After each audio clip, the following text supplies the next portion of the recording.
Welcome to Moonlight Temple, where your restless mind finally finds the peace it has been searching for. Tonight, let yourself sink into the gentle embrace of ancient wisdom that will carry you beyond stress, beyond reaction, into the deepest tranquility you've ever known.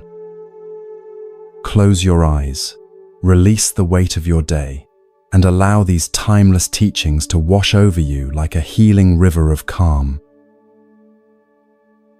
Feel your breathing slow and deepen as the noise of the modern world begins to fade away.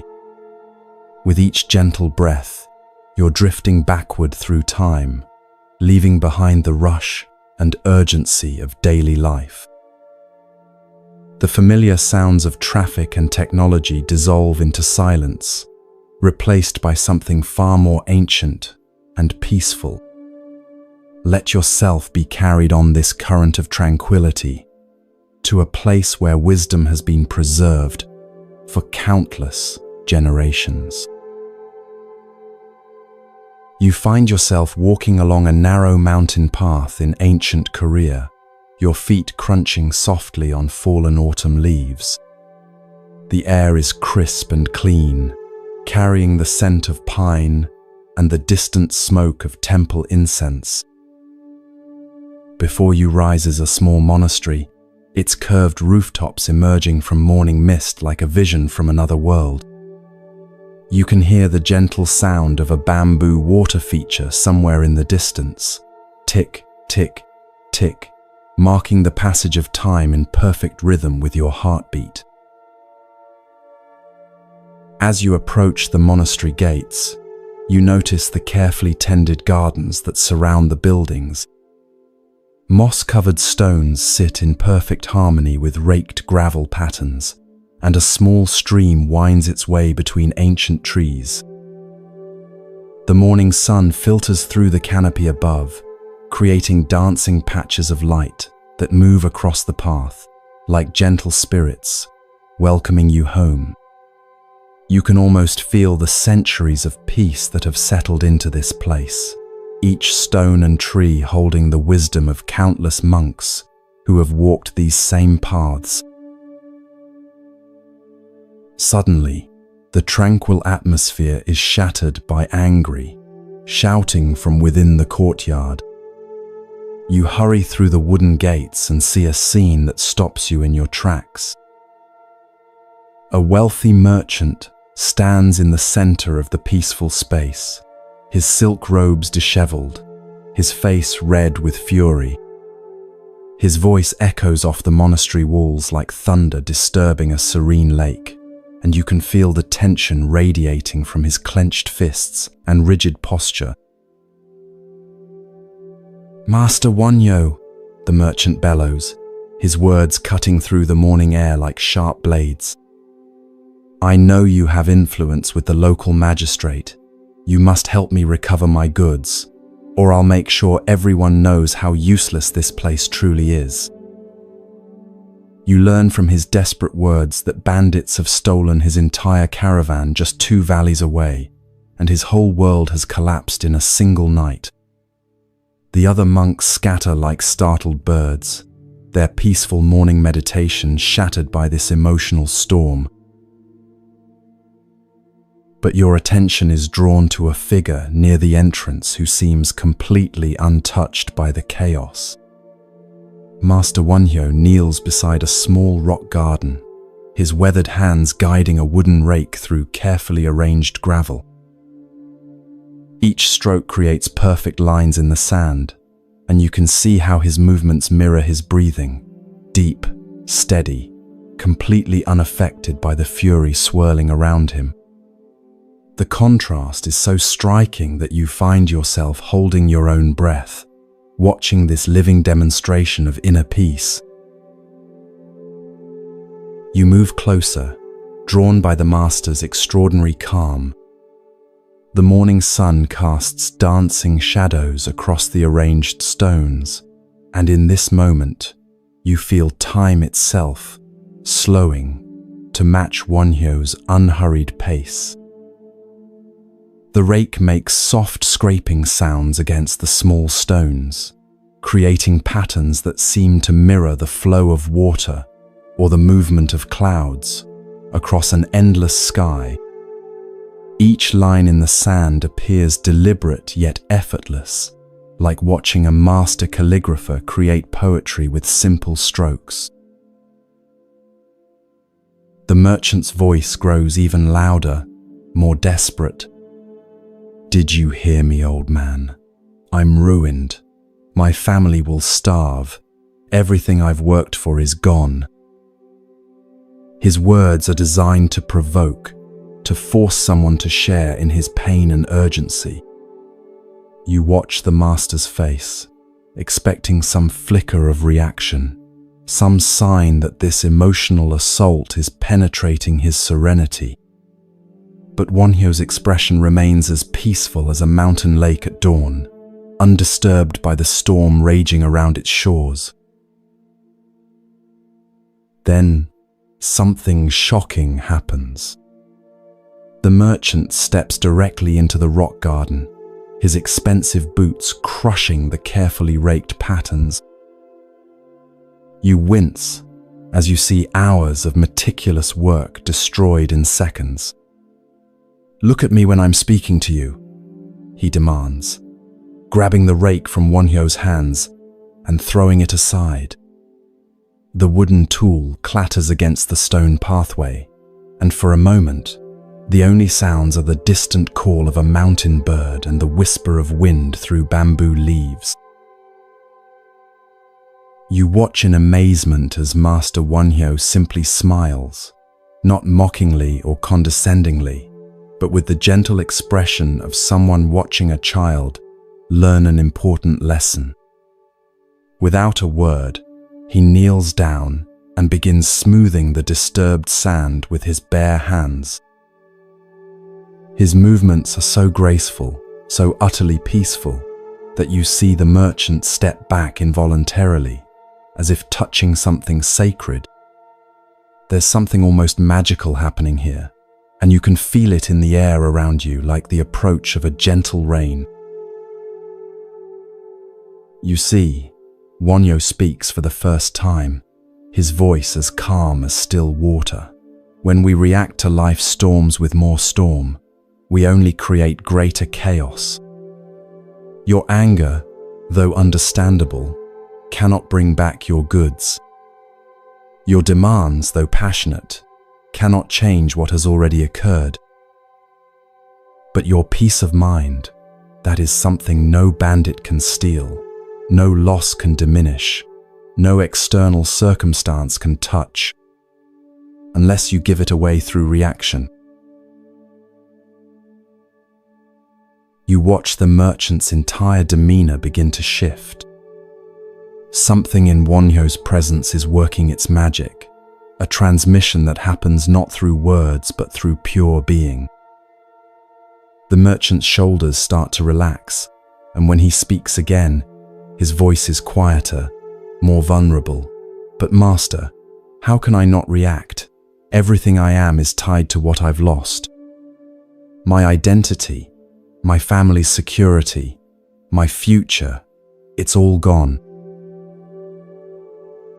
You find yourself leaning forward, drawn into this moment of transformation.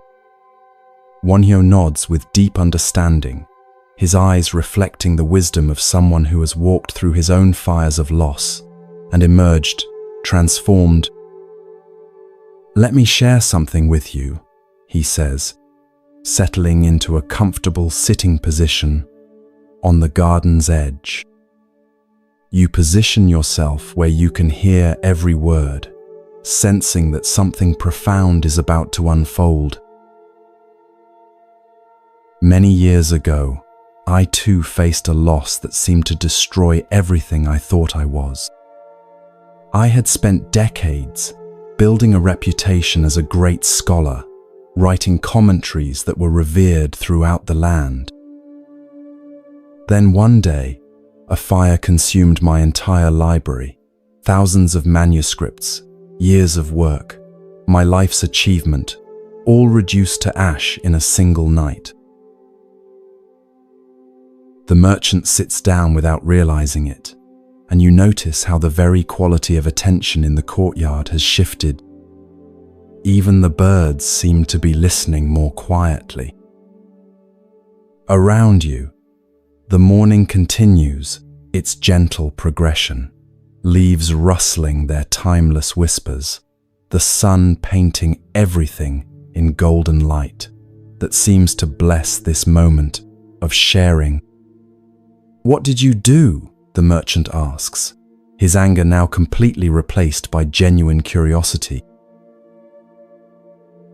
"I sat in the ashes and wept," Wonhyo replies with complete honesty.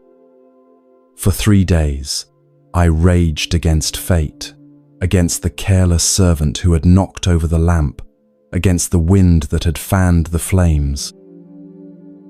I was consumed by reaction, bitter, angry, devastated. But on the 4th morning, as I sat among the charred remains of my life's work, I noticed something extraordinary." You can almost see the scene he's describing, the devastated scholar sitting in ruins, surrounded by the ashes of his life's work. A small green shoot had pushed up through the ash, reaching toward the light with such pure determination that it took my breath away. In that moment, I understood something profound. The fire had not destroyed my true work. It had only consumed the forms that work had taken. The master pauses, and you feel the weight of this revelation settling in your own heart. The wisdom, the understanding, the genuine insights, these lived not in the manuscripts but in my being. By choosing to react with devastation, I was throwing away the very thing that made those writings valuable in the first place. The plant growing through the ashes taught me that our deepest treasures are not in what we can lose, but in what we can never lose, our capacity for peace, for wisdom, for choosing our response to whatever life brings. You watch as the merchant's eyes fill with tears, not of anger now, but of recognition. "So you just accepted the loss?" he asks, his voice barely above a whisper. "I chose to respond rather than react," Wonhyo clarifies gently. "Reaction comes from the wounded part of us that believes we are only what we possess, what we've achieved, what others think of us. Response comes from the deeper part that knows who we truly are, the part that cannot be touched by any external circumstance. When I stopped reacting to the fire as a disaster and began responding to it as a teacher, everything changed." The merchant wipes his eyes with the back of his hand. "But practically speaking, Master, I still need to provide for my family. I still need to rebuild my business. How does not reacting help with those real problems?" You see Wonhyo's face light up with understanding. "This is the beautiful paradox," he says, beginning to trace new patterns in the sand. When we stop wasting our energy on reaction, on anger, blame, despair, we have so much more energy available for effective action. After I released my rage about the fire, I was able to see clearly what needed to be done. I rewrote my most important works from memory, but this time they were even better because they came from lived wisdom rather than just intellectual understanding. You watch the master's hands as he creates spiral patterns in the sand, each curve seeming to represent the endless cycles of loss and renewal that define human existence. "That night, I went to bed with nothing," he continues, "but I woke up with everything, because I had remembered who I really was. The manuscripts were just the wrapping paper. The real gift was always inside me, waiting to be unwrapped by whatever circumstances life provided. The merchant stands up slowly, and you can see that something fundamental has shifted in his bearing. His shoulders are no longer hunched with anger, but straightened with a quiet dignity. "I think I understand," he says, looking down at the patterns Wonyo has created. "My goods are gone, but my ability to create value, to serve others, to build something meaningful, that's still here. The bandits couldn't steal that." Wonyo nods with deep satisfaction, like a gardener watching a seed finally sprout. "Now you're beginning to taste the freedom that comes from not reacting. When we stop identifying ourselves with what can be taken away, we discover what can never be taken away. And from that place of unshakable peace, we can respond to any situation with wisdom and effectiveness." You watch as the merchant bows deeply to the master, his anger completely transformed into gratitude. "Thank you for showing me the difference between reacting and responding," he says. "I came here demanding that you fix my external situation, but you've done something far more valuable. You've helped me remember who I am beyond my circumstances." As the merchant prepares to leave, Wonhyo hands him the wooden rake. "Take this as a reminder," he says with a gentle smile. "Whenever you feel the urge to react, remember the garden. Sometimes it gets disturbed, but it can always be made beautiful again with patience and presence. The same is true for your inner landscape." You sit quietly as the merchant walks away, his step lighter than when he arrived despite having lost everything.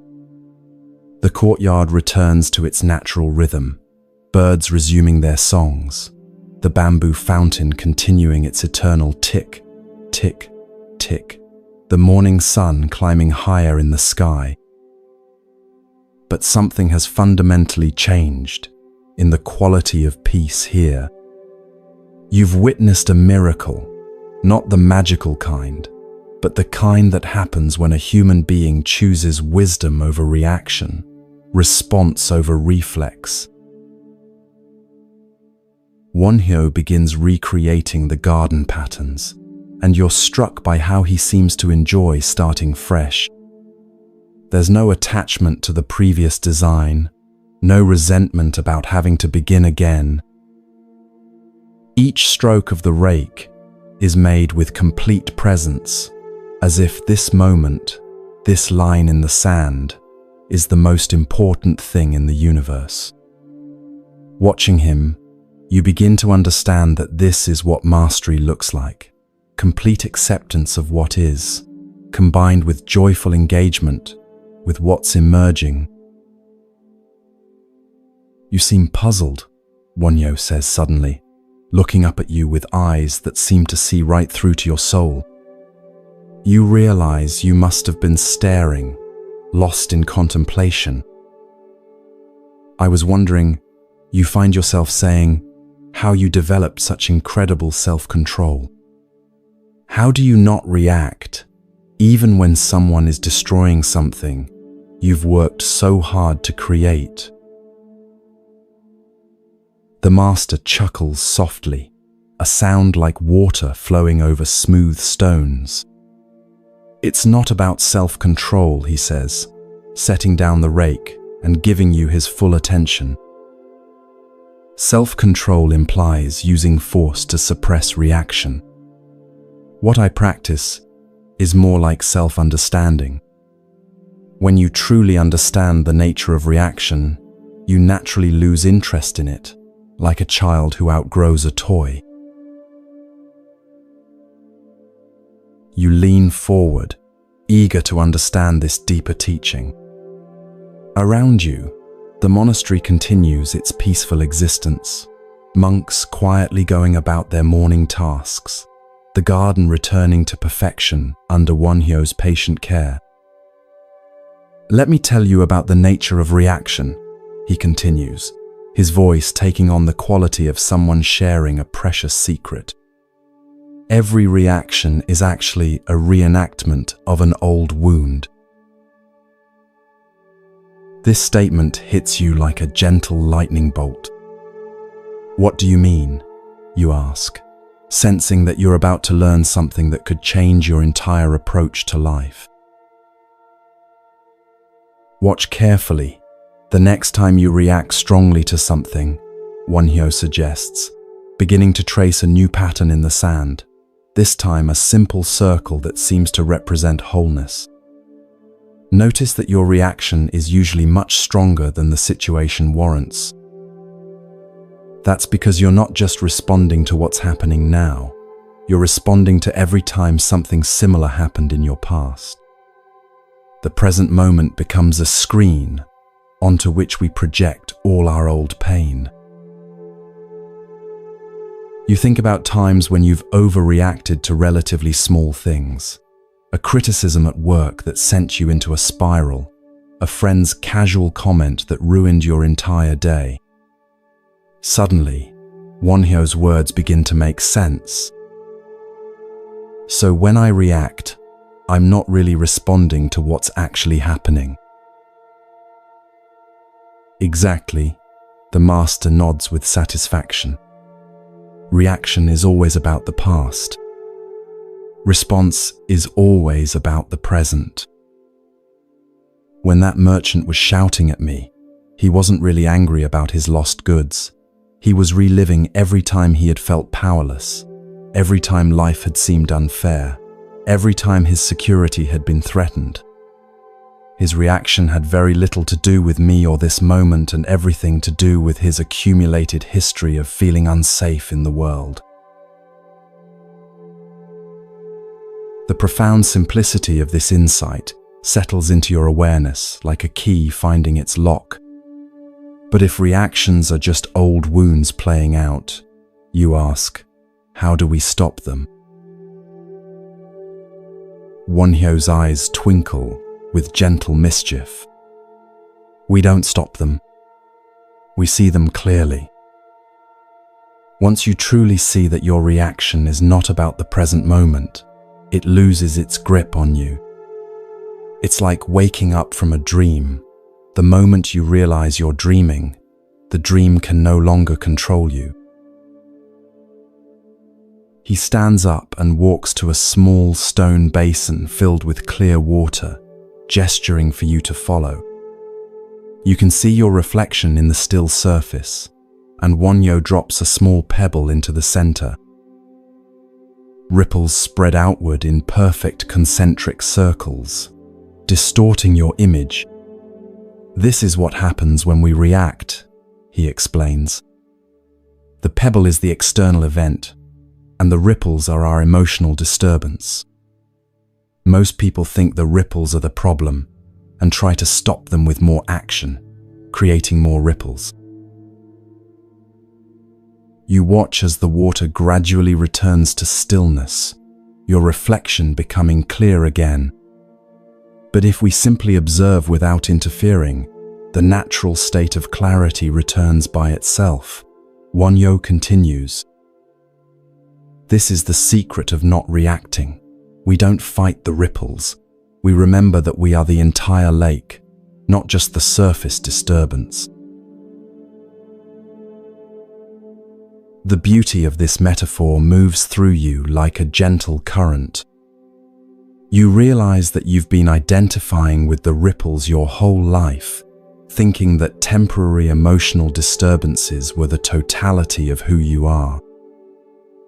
So the practice is to remember our deeper nature, you ask. The practice is to rest in our deeper nature, Wonhyo corrects gently. There's a difference between remembering something with your mind and resting in it with your being. Let me show you what I mean. He leads you to a small meditation pavilion overlooking the valley below. From this vantage point, you can see the winding path where travelers and merchants make their way between villages.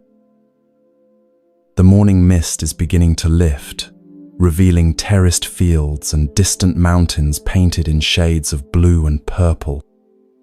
Sit here for a moment, Wonhyo suggests, and simply be aware of being aware. You settle into the suggested posture, feeling the wooden floor beneath you and the gentle morning breeze on your face. At first, your mind wants to analyze this instruction, to figure out what being aware of being aware means. But gradually, you begin to sense something underneath all your thoughts and feelings, a spacious presence that is simply witnessing everything without being disturbed by any of it. It's like discovering that you've been living on the surface of an ocean, never knowing the vast depths that lie beneath. This awareness, Wonhyo says softly, is what you truly are. It's what the merchant truly is, what every person you've ever met truly is. Thoughts come and go, emotions rise and fall, circumstances change constantly, but this aware presence remains unchanged. When you rest here, reaction becomes impossible because there's nothing to defend, nothing to protect, nothing that can be threatened. You sit in this recognition for several minutes, feeling a peace deeper than anything you've ever experienced. It's not the peace of having everything go your way, but the peace of knowing that who you really are cannot be touched by whatever way things go. From this place, you can imagine responding to any situation with clarity and compassion, free from the old patterns of reactivity that have caused so much suffering. A bell rings somewhere in the monastery, calling the monks to their next activity. You open your eyes to find Wonhyo, watching you with deep satisfaction. Now you've tasted what it means to not react, he says. Not because you've suppressed anything, but because you've remembered what cannot be disturbed. This is the foundation of all wisdom, all compassion, all skillful action in the world. As you prepare to continue your journey through the monastery, Wonhyo offers one final teaching. Remember that every person you meet is fighting the same battle, the battle between their reactive patterns and their deepest nature. When you can remain rooted in your own peace, you become a refuge for others to remember theirs. This is how wisdom spreads, not through preaching, but through being. You walk deeper into the monastery grounds, carrying this profound teaching in your heart. The morning sun climbs higher, promising a day full of opportunities to practice what you've learned. In a distant courtyard, you hear the sound of monks chanting their morning prayers, their voices blending into a harmony that seems to echo the very rhythm of existence itself. Each note reminds you that peace is not something you must achieve, but something you must remember, again and again, moment by moment, breath by breath. The chanting grows closer as you follow a stone pathway lined with ancient maple trees. Their leaves have turned brilliant shades of gold and crimson, and each gentle breeze sends a few floating down like nature's own meditation on impermanence. You catch one in your palm, a perfect maple leaf with intricate veins and delicate edges, and you're struck by how something so beautiful is already in the process of returning to the earth. This, you realize, is another teaching about not reacting. Everything in life is already in the process of changing, so holding on too tightly to any particular form is like trying to grasp the wind. As you enter a new courtyard, you discover the source of the chanting. A circle of young monks sits under an enormous oak tree, their voices rising and falling in waves of ancient syllables that seem to vibrate in your very bones. At the center of the circle sits an elderly nun with a serene face and eyes that sparkle with deep intelligence. This is Master Seongyong, known throughout the region for her teachings on the practice of like space, the art of remaining unmoved by whatever arises in consciousness. You settle quietly at the edge of the circle, not wanting to disturb this sacred practice. The chanting continues for several more minutes, each repetition seeming to deepen the sense of peace that emanates from the group. When the final note fades into silence, Master Seongyong opens her eyes and looks directly at you with a smile that seems to embrace your very soul. "Ah," she says in a voice like flowing honey, "Master Wonhyo has sent us another seeker of the unmoved mind. Welcome to our morning teaching."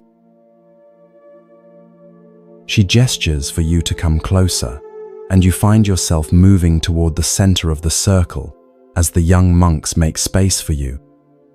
"We were just exploring the question that lies at the heart of all spiritual practice," she continues. "How is it possible to remain peaceful in a world that seems designed to disturb our peace? How can we maintain our center when everything around us is spinning in chaos?"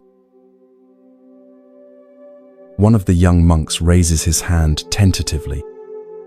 "Master Seongyong, I understand the teaching intellectually, but when someone criticizes my meditation posture or questions my commitment, I still feel that familiar surge of defensiveness.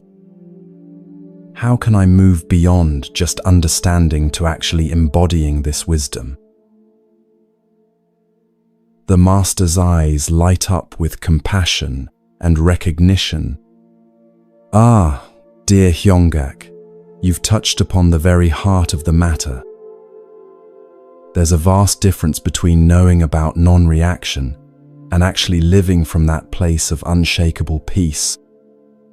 Let me share with you an ancient story that illustrates this difference." She settles more deeply into her sitting position, and you can feel the attention of the entire circle focusing like sunlight through a magnifying glass. Long ago, in the mountains of Tibet, there lived a hermit named Polden, who had spent 30 years perfecting his meditation practice. He was convinced that he had achieved complete equanimity and could no longer be disturbed by any external circumstance. His cave was perfectly arranged, his daily routine was flawlessly structured, and his inner state was as calm as a windless lake. You can almost see this hermit in your mind's eye, sitting in perfect posture, surrounded by the pristine silence of high mountains, completely satisfied with his spiritual accomplishments. One day, Master Seongyong continues, a wild yak wandered into Polden's carefully organized cave. This massive, shaggy beast knocked over his meditation cushion, scattered his few possessions, and began eating the barley he had carefully rationed for the winter. In that moment, Polden discovered that 30 years of meditation had not prepared him for this simple, unexpected disruption. The monks around you lean forward, recognizing something of themselves in this story. Polden exploded into a rage that surprised even himself. He shouted at the yak, threw stones, and eventually chased the poor animal out of his cave with a stick. As he stood panting in his destroyed sanctuary, he realized with shocking clarity that all his years of practice had been nothing more than spiritual self-indulgence. He had been meditating in perfect conditions, never testing his equanimity against real life. Master Seong-yong pauses, allowing this realization to sink into your own awareness.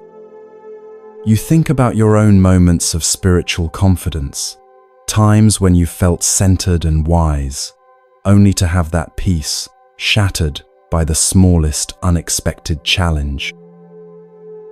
What happened next is the real teaching, she continues. Instead of falling into despair or returning to his old practice, Palden made a radical decision. He would go down into the valley, into the marketplace, into the messiness of human life, and practice his equanimity there. The image shifts in your mind from the pristine mountain cave to the chaotic bustle of a Tibetan marketplace. For the first time in decades, Palden found himself surrounded by noise, crowds, merchants haggling, children crying, the overwhelming sensory assault of ordinary human existence.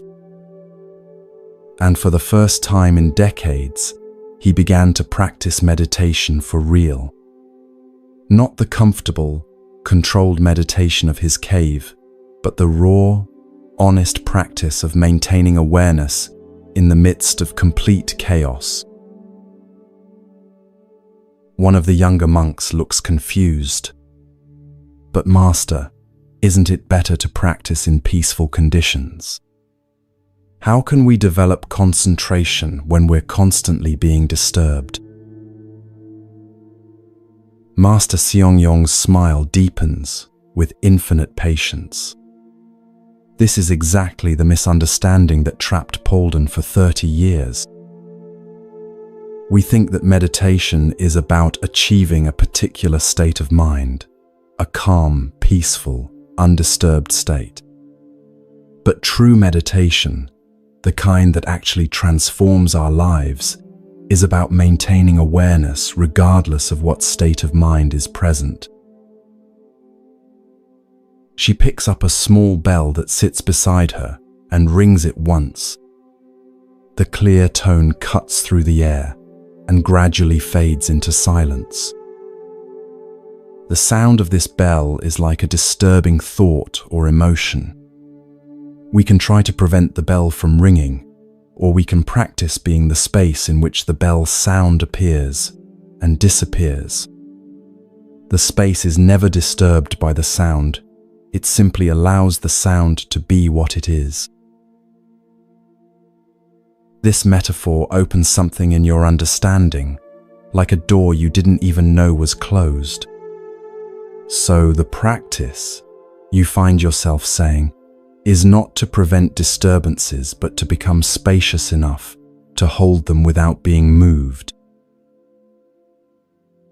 Precisely, Master Seong-yong nods with delight.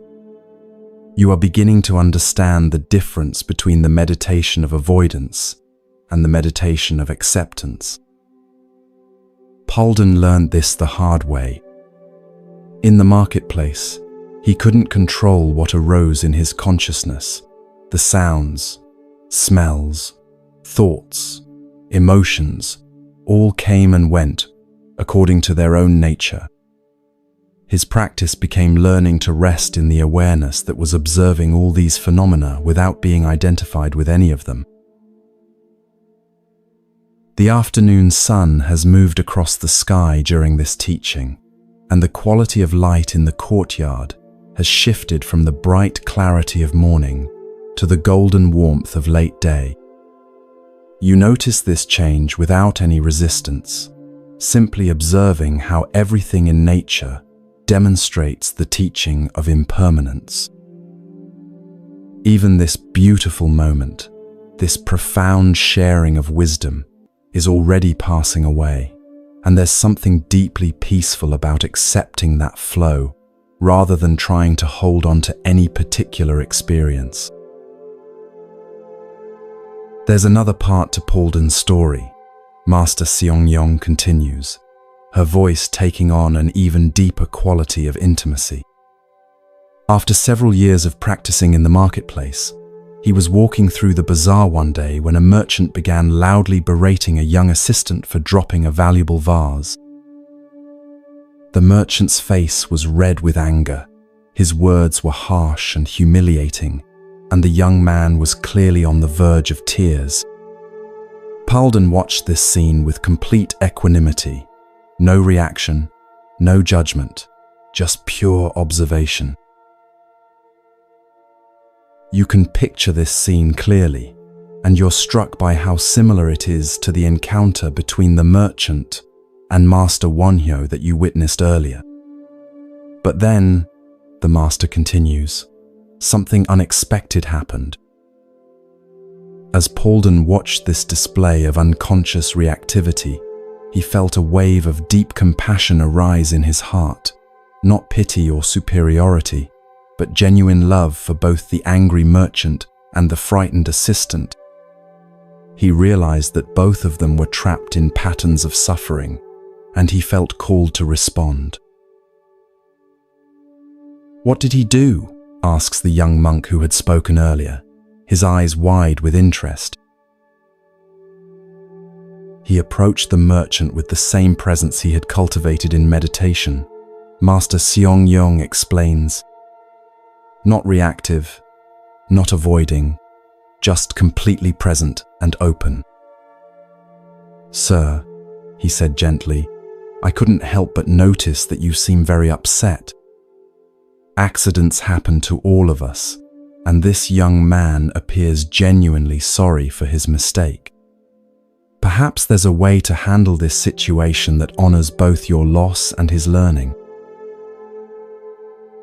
The image of this interaction fills your mind with a sense of possibility. The merchant stopped mid-rant, completely disarmed by Paulden's unexpected kindness. For a moment, the entire marketplace seemed to pause, as if everyone sensed that something different was happening. Someone was responding from a place of wisdom, rather than reacting from a place of woundedness. The merchant's shoulders dropped, his angry mask fell away, and for the first time, he really looked at the young assistant he had been berating. What he saw was not carelessness or incompetence, but a terrified young man who was already suffering enough from his mistake. Master Seongyong pauses, allowing the power of this image to settle in your awareness.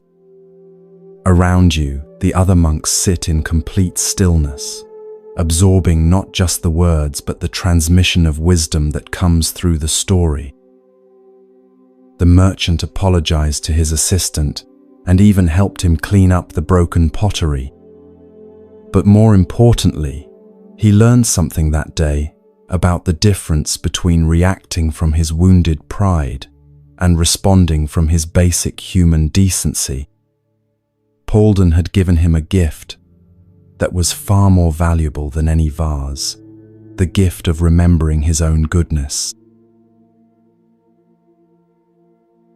You feel a deep stirring in your chest as you contemplate this teaching. The realization begins to dawn that non-reaction is not about becoming cold or indifferent, but about becoming so spacious and present that you can respond to each situation with exactly what it needs. Master, you find yourself asking, how do we develop this kind of spacious awareness in our daily lives? Most of us don't have the luxury of spending years in mountain caves or even in marketplaces dedicated to practice. Master Seongyong's eyes twinkle with understanding. Every moment of ordinary life is a perfect opportunity to practice this awareness, she says.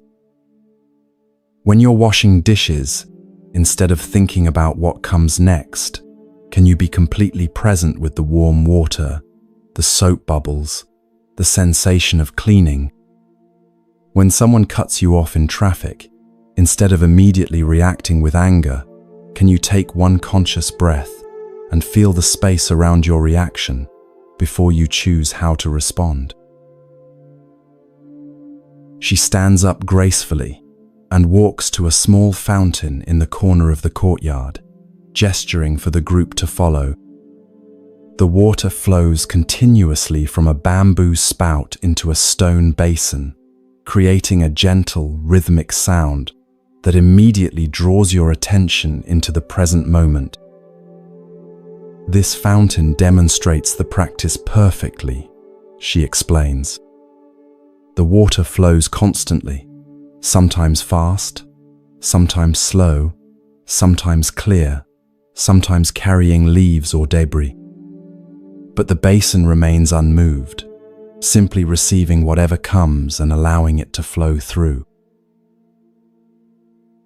You watch the water flowing and suddenly understand the metaphor viscerally rather than just intellectually. We are the basin, you say with sudden clarity. Our thoughts, emotions, and experiences are the water flowing through us. The practice is to remain stable and unmoved while allowing everything to flow naturally. Beautiful, Master Seong-yong exclaims with genuine delight. You're beginning to embody the teaching, not just understand it. This is exactly what Polden discovered in the marketplace, that he could be the stable, aware presence in which all experiences arise and pass away. Anger could flow through him without becoming him. Joy could flow through him without making him attached. Fear could flow through him without overwhelming him. One of the monks reaches into the fountain and cups some water in his hands. As he opens his fingers, the water flows through them back into the basin. It's impossible to hold on to the water, he observes. The harder you try to grasp it, the faster it slips away. And yet, Master Seong-yong adds with a knowing smile, when you stop trying to hold on to it, you can enjoy its coolness, its clarity, its life-giving properties. This is the paradox of non-attachment. When we stop clinging to our experiences, we can actually enjoy them more fully. The afternoon light is beginning to fade, and the first stars are becoming visible in the deepening sky. The monastery bells ring softly in the distance, calling the community to evening meditation. As the circle of monks begins to disperse, Master Seong-yong approaches you with a small, smooth river stone. Take this with you, she says, placing it gently in your palm. Whenever you feel yourself beginning to react, hold this stone and remember that you are as unmovable as a mountain, as spacious as the sky, as fluid as water. You contain all experiences without being defined by any of them. The stone feels warm from her touch and perfectly weighted in your hand. You close your fingers around it and immediately feel a sense of grounding, as if you're connected to something ancient and unshakable. Thank you, Master Seong-yong, you say, bowing deeply. This teaching about becoming space for our experiences, rather than trying to control them, it feels like a key to a door I've been trying to open my whole life. She places her hands together in a gesture of gratitude and recognition. The door was never locked, she says softly. It was only waiting for you to stop pushing and realize it opens inward. Every moment of non-reaction is a step through that door into the freedom of your true nature. As you walk away from the fountain, the sound of evening chanting begins to rise from the main meditation hall. The voices blend together in harmonies that seem to capture the very essence of what you've been learning, individual notes, maintaining their unique qualities while contributing to a greater whole. You realize that this is another metaphor for the practice. You can maintain your individuality, your personality, your unique way of being in the world, while simultaneously resting in the vast awareness that connects all beings. You follow a moonlit path toward the meditation hall, drawn by the hypnotic beauty of the chanting. Other students and visitors are making their way along the same path, each person wrapped in their own contemplative silence. The monastery grounds have taken on a magical quality in the evening light. Shadows dance between ancient trees. Lanterns cast golden pools of warmth along the walkways, and the entire atmosphere seems to pulse with the accumulated meditation of centuries. As you approach the hall, you notice a figure sitting alone on a bench beside the entrance. It's an elderly man in simple robes, his face weathered by decades of experience, but radiant with an inner peace that seems to illuminate the space around him. Something about his presence draws you, and you find yourself sitting quietly beside him without invitation. He doesn't acknowledge your presence immediately, but you sense that he's completely aware of your arrival. After several minutes of shared silence, he speaks without turning toward you. "The chanting is beautiful tonight," he says in a voice like aged whiskey, smooth, warm, with depths that hint at rich experience. "But do you know what I find even more beautiful? The silence between the notes, the space that allows the music to exist." You listen more carefully to the chanting and begin to notice what he means. Between each syllable, each phrase, each breath, there's a pregnant silence that somehow contains the entire song. That silence, the old man continues, is like the awareness we've been discussing today. It's not the absence of experience, it's the presence that makes all experience possible. You turn to look at him more directly and realize this must be Master Jigwan, the eldest teacher in the monastery, known for his profound insights into the nature of consciousness itself. His eyes hold depths that seem to have witnessed the rise and fall of countless phenomena without being touched by any of them. "Master Jigwan?" you ask tentatively. He smiles and nods, finally turning to meet your gaze. "Word travels fast in a monastery," he chuckles. "I hear you've been receiving some powerful teachings today about the art of not reacting. I wonder if you'd like to hear about the deepest level of this practice, the level where non-reaction becomes not a technique, but a spontaneous expression of your true nature." Your heart quickens with anticipation.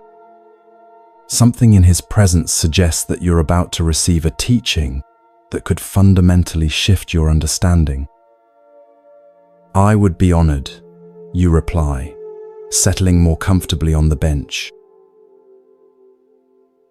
Master Jigwan gazes up at the star-filled sky, and you follow his gaze to see the infinite expanse of space, punctuated by countless points of light.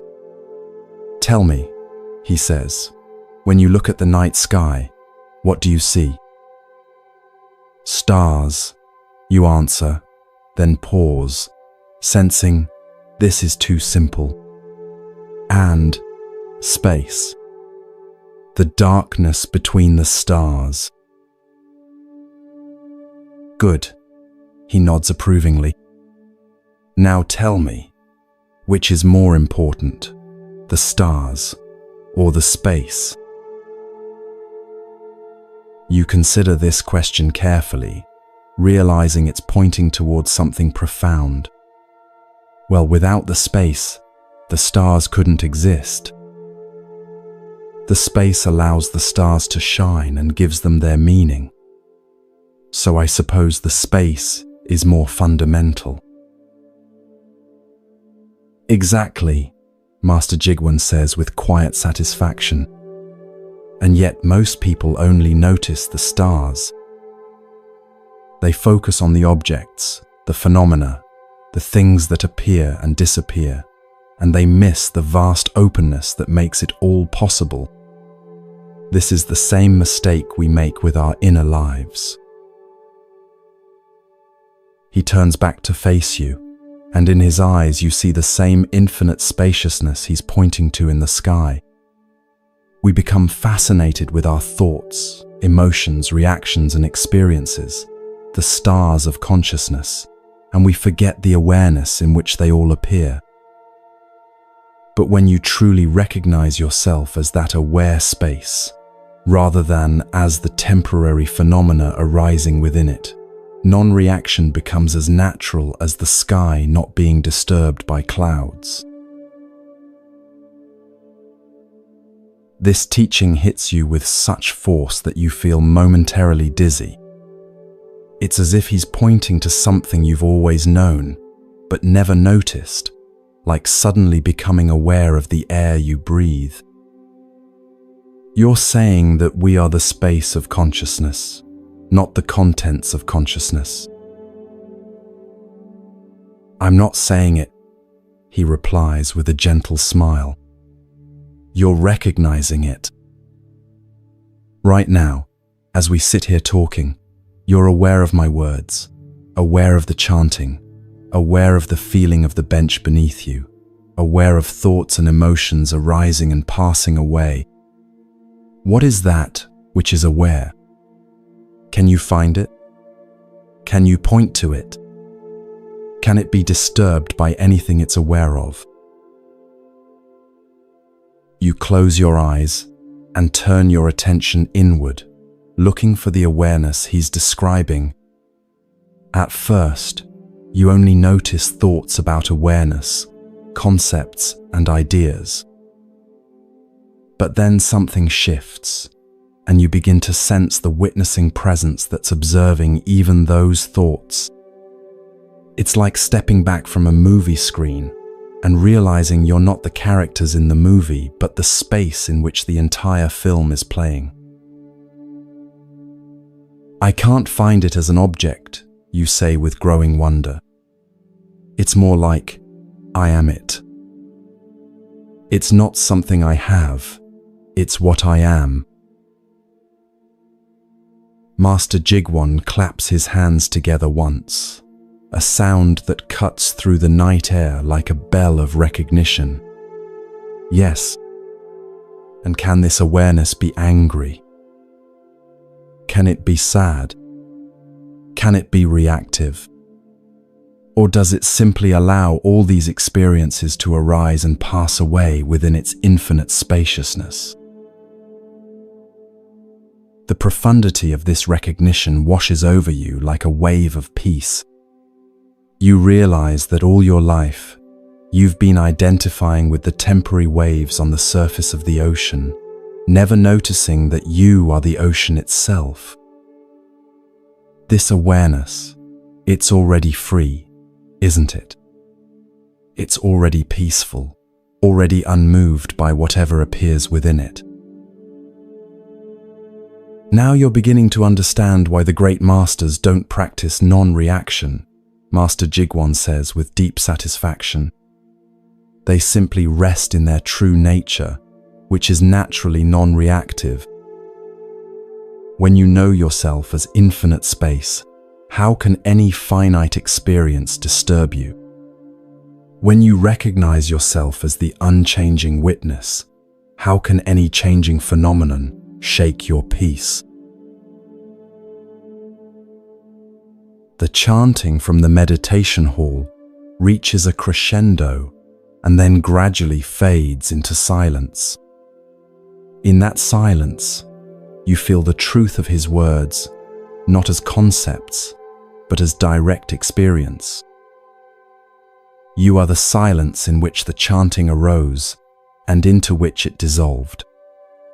You are the awareness in which thoughts appear and disappear.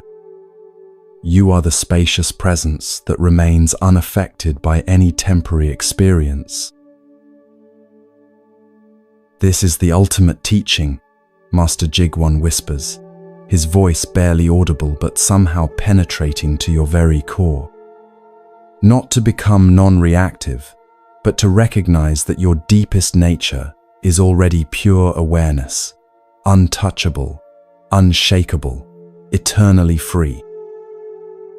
Every practice, every technique, every method is just pointing you back to this simple recognition of what you have always been. You sit together in profound silence as this understanding integrates into your being. The monastery grounds around you seem to shimmer with new meaning. Every stone, every tree, every shadow becomes a reminder of the aware presence that perceives it all. The difference between yourself and the world begins to dissolve as you recognize that the same awareness, looking out through your eyes, is the same awareness expressing itself as everything you see. Finally, Master Jigwon stands and places a gentle hand on your shoulder. The night is deep, and tomorrow will bring new opportunities to live from this understanding, he says. Remember that every moment of forgetting is just another chance to remember. Every reaction is an invitation to return to the space that cannot be moved. And every breath is a doorway back to the awareness that you are. As he walks slowly toward the meditation hall, his figure gradually disappearing into the shadows, you remain on the bench in a state of profound stillness. The night air carries the scent of incense and jasmine, and somewhere in the distance, a night bird calls across the valley. Each sensation arises in the vast space of your awareness and dissolves back into that same space, leaving no trace, causing no disturbance. You understand now that this entire day, from the angry merchant to the peaceful garden, from the flowing fountain to the starlit sky, has been one continuous teaching about the nature of consciousness itself. Each story, each encounter, each moment of recognition has been pointing you toward the same truth. You are not a small reactive self trying to defend itself against a threatening world. You are the infinite awareness in which all worlds appear and disappear, the eternal witness that cannot be touched by anything it witnesses. The monastery bells chime midnight, their deep tones rolling across the valley like waves of peace. You rise from the bench and begin walking slowly back toward your guest quarters, but your steps feel different now, lighter, more fluid, as if you're floating just above the ground. Every footfall seems to arise spontaneously from this vast stillness, rather than from personal effort or intention. As you pass the garden where you first encountered Master Wonyo, you pause to look at the patterns he created in the sand. Even in the moonlight, you can see that the lines are still there, though slightly blurred by the evening breeze. Tomorrow, you realize, he will rake them fresh again, not because the old patterns were wrong or inadequate, but because each moment offers the opportunity for new expression, new creativity, new responsiveness to whatever life brings.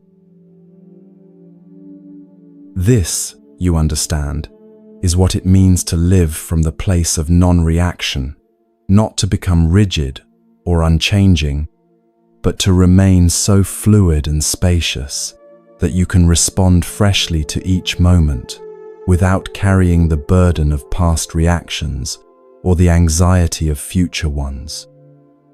Like the garden patterns, each response arises spontaneously from present moment awareness and dissolves back into that awareness when its purpose is complete.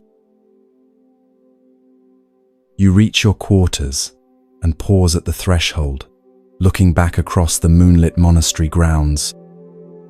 Everything is exactly as it was this morning when you first arrived, yet everything has been transformed by the shift in your perception. The buildings are the same, the paths are the same, the trees and stones remain unchanged, but you are seeing them now from the place of awareness itself, rather than from the limited perspective of a separate self trying to navigate a foreign world.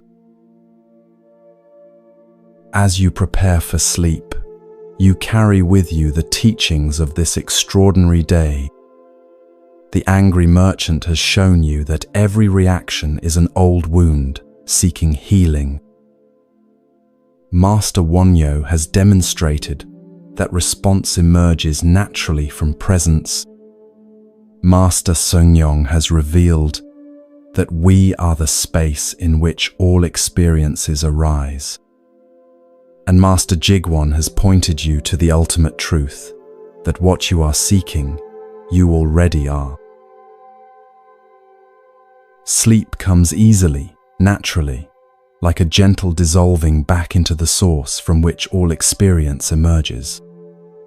Your dreams are spacious and peaceful, filled with images of flowing water, vast skies, and gardens that rake themselves in perfect patterns that are never quite the same, yet always expressing the same underlying harmony. Even in sleep, you remain aware of the awareness that dreams all dreams and wakes from all awakenings, the constant presence that is your true face before you were born and after you return to the mystery from which you came.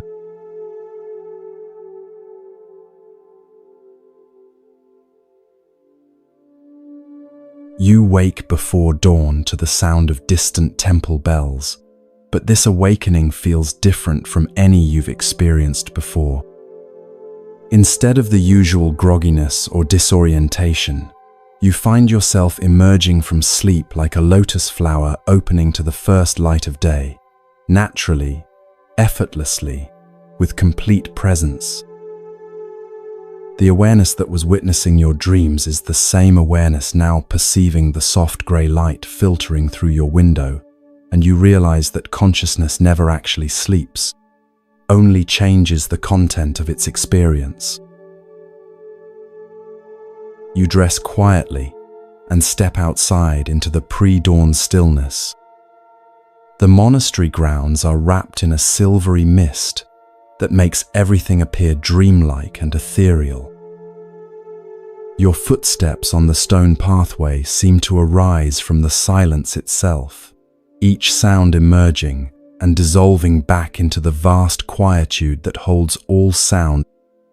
As you walk, you notice that your body moves with a new quality of ease, as if it's being carried by the same awareness that moves the clouds across the sky and draws the sap up through the trees. You find yourself drawn toward a part of the monastery you haven't yet explored, a narrow path that winds up the hillside behind the main buildings. Ancient stone steps, worn smooth by countless feet over countless years, lead you higher into the mountains, where the mist grows thicker and the silence deeper. Each step feels like a meditation, each breath like a prayer, each moment like a doorway, opening into ever greater expanses of peace. At the top of the path, you discover a small hermitage nestled among towering pine trees. Smoke rises from its chimney, and warm light glows through paper windows, suggesting that someone is already awake and present in this remote sanctuary. As you approach, you hear the soft sound of someone working quietly inside, the gentle tap, tap, tap of a hammer against wood, rhythmic and meditative. The door opens before you can knock, and you find yourself face to face with a woman whose age is impossible to determine. Her hair is white as mountain snow. Her face is lined with the maps of long experience, yet her eyes hold the bright clarity of a child seeing the world for the first time. She wears simple grey robes and moves with the fluid grace of someone completely at home in her own body. This is Master Myoan, the monastery's most revered teacher, known for her mastery of what the tradition calls effortless action, the art of responding to life without the interference of personal will. "Ah," she says, with a smile that seems to illuminate the entire hermitage, the student who has been learning about non-reaction. "I felt your presence approaching and thought you might appreciate seeing how these teachings translate into the art of living." She steps aside and gestures for you to enter her simple dwelling. The interior is sparse but perfectly arranged. A few meditation cushions, a small altar with a single candle, shelves lined with hand-carved wooden bowls and simple tools. At a small workbench near the window, you see what she's been crafting, an exquisite wooden flute, its surface smooth as silk, and carved with delicate patterns that seem to flow like water frozen in mid-motion. "I've been working on this for 3 months, she explains, running her fingers lovingly along the instrument's length. But working isn't quite the right word. It's more like listening to what the wood wants to become and helping it find its way there. She picks up the flute and runs her thumb along a section that's still being shaped. When I first began learning woodcraft many years ago, I approached it the way most people approach any skill, with effort, force, determination to impose my will on the material. I would grip my tools tightly, push hard, fight against the grain of the wood. The results were functional, but lifeless, and the work left me exhausted and frustrated. Master Myoan sets the flute down gently and picks up one of her carving tools, a small curved knife that fits her hand perfectly. Then one day, after years of struggle, something shifted.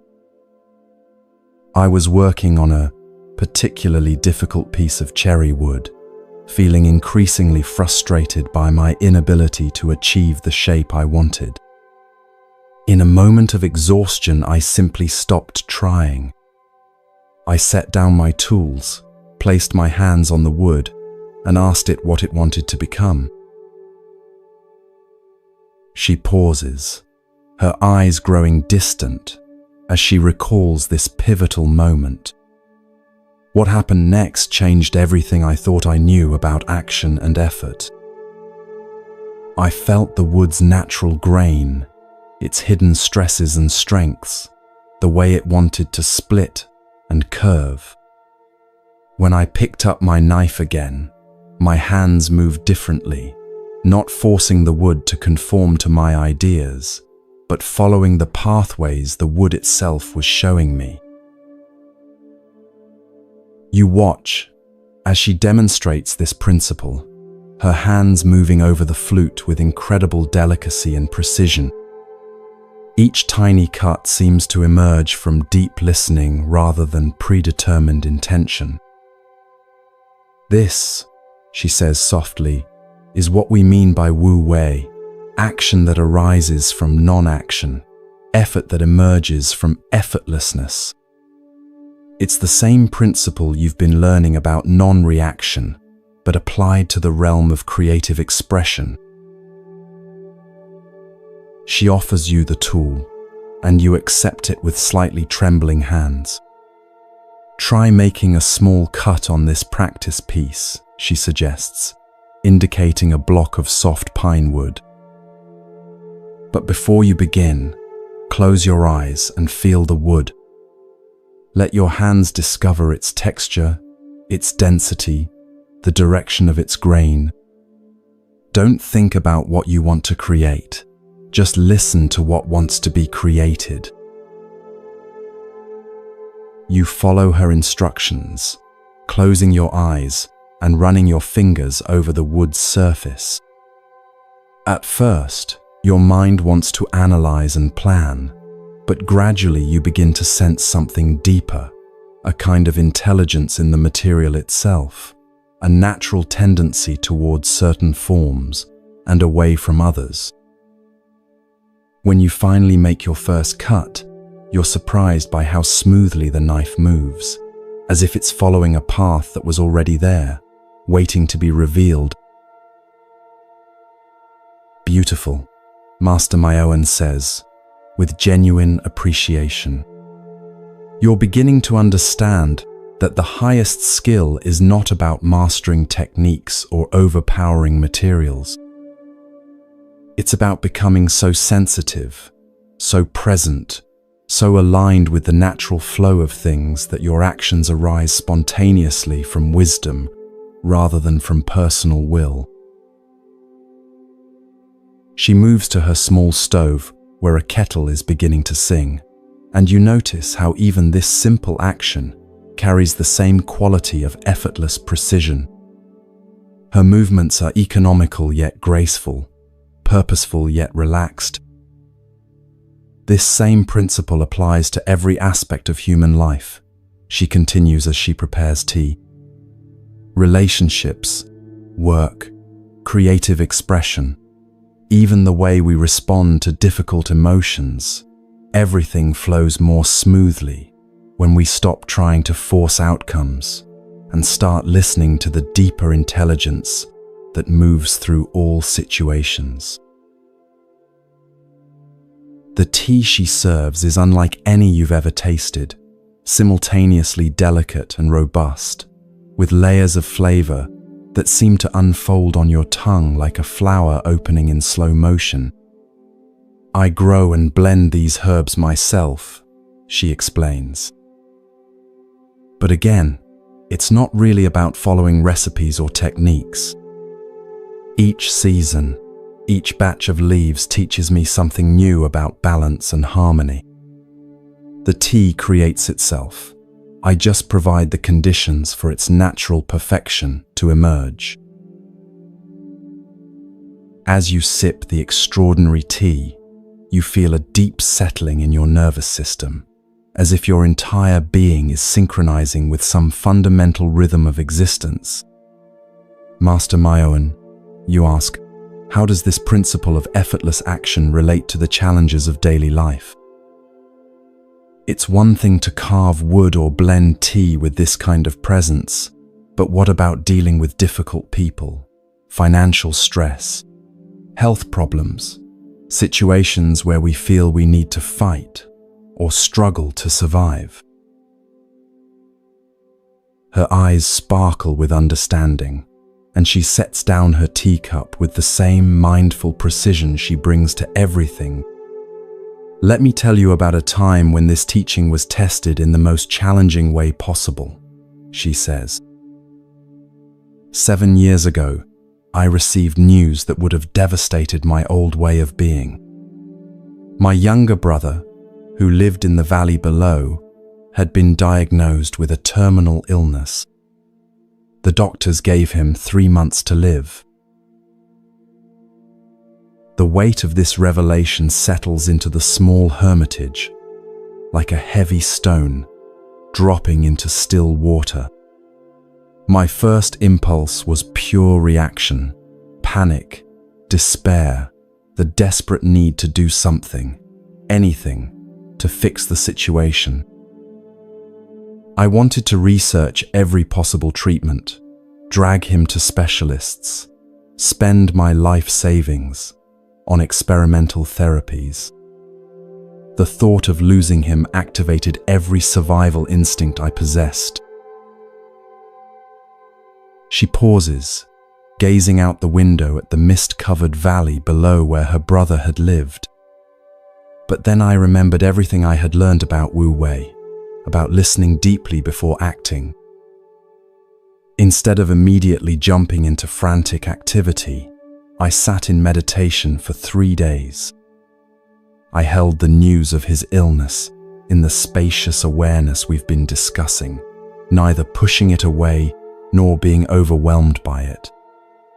I asked the same question I ask of the wood: what wants to emerge from this situation? You lean forward, deeply moved by her vulnerability and wisdom. What did you discover? I discovered that my brother didn't need me to save him, she says with profound gentleness. He needed me to love him completely, to be fully present with him, to help him face his death with the same grace he had tried to bring to his life.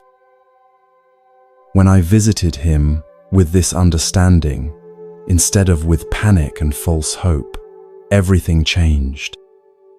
We spent his final months in the most intimate, honest, beautiful communion we had ever shared. Tears begin to flow down your cheeks as you feel the depth of love and wisdom in her words. Instead of fighting against the reality of his illness, we worked together to help him die well, she continues. We talked about everything we had never spoken of: our childhood fears, our deepest dreams, our gratitude for having been siblings in this mysterious journey of life.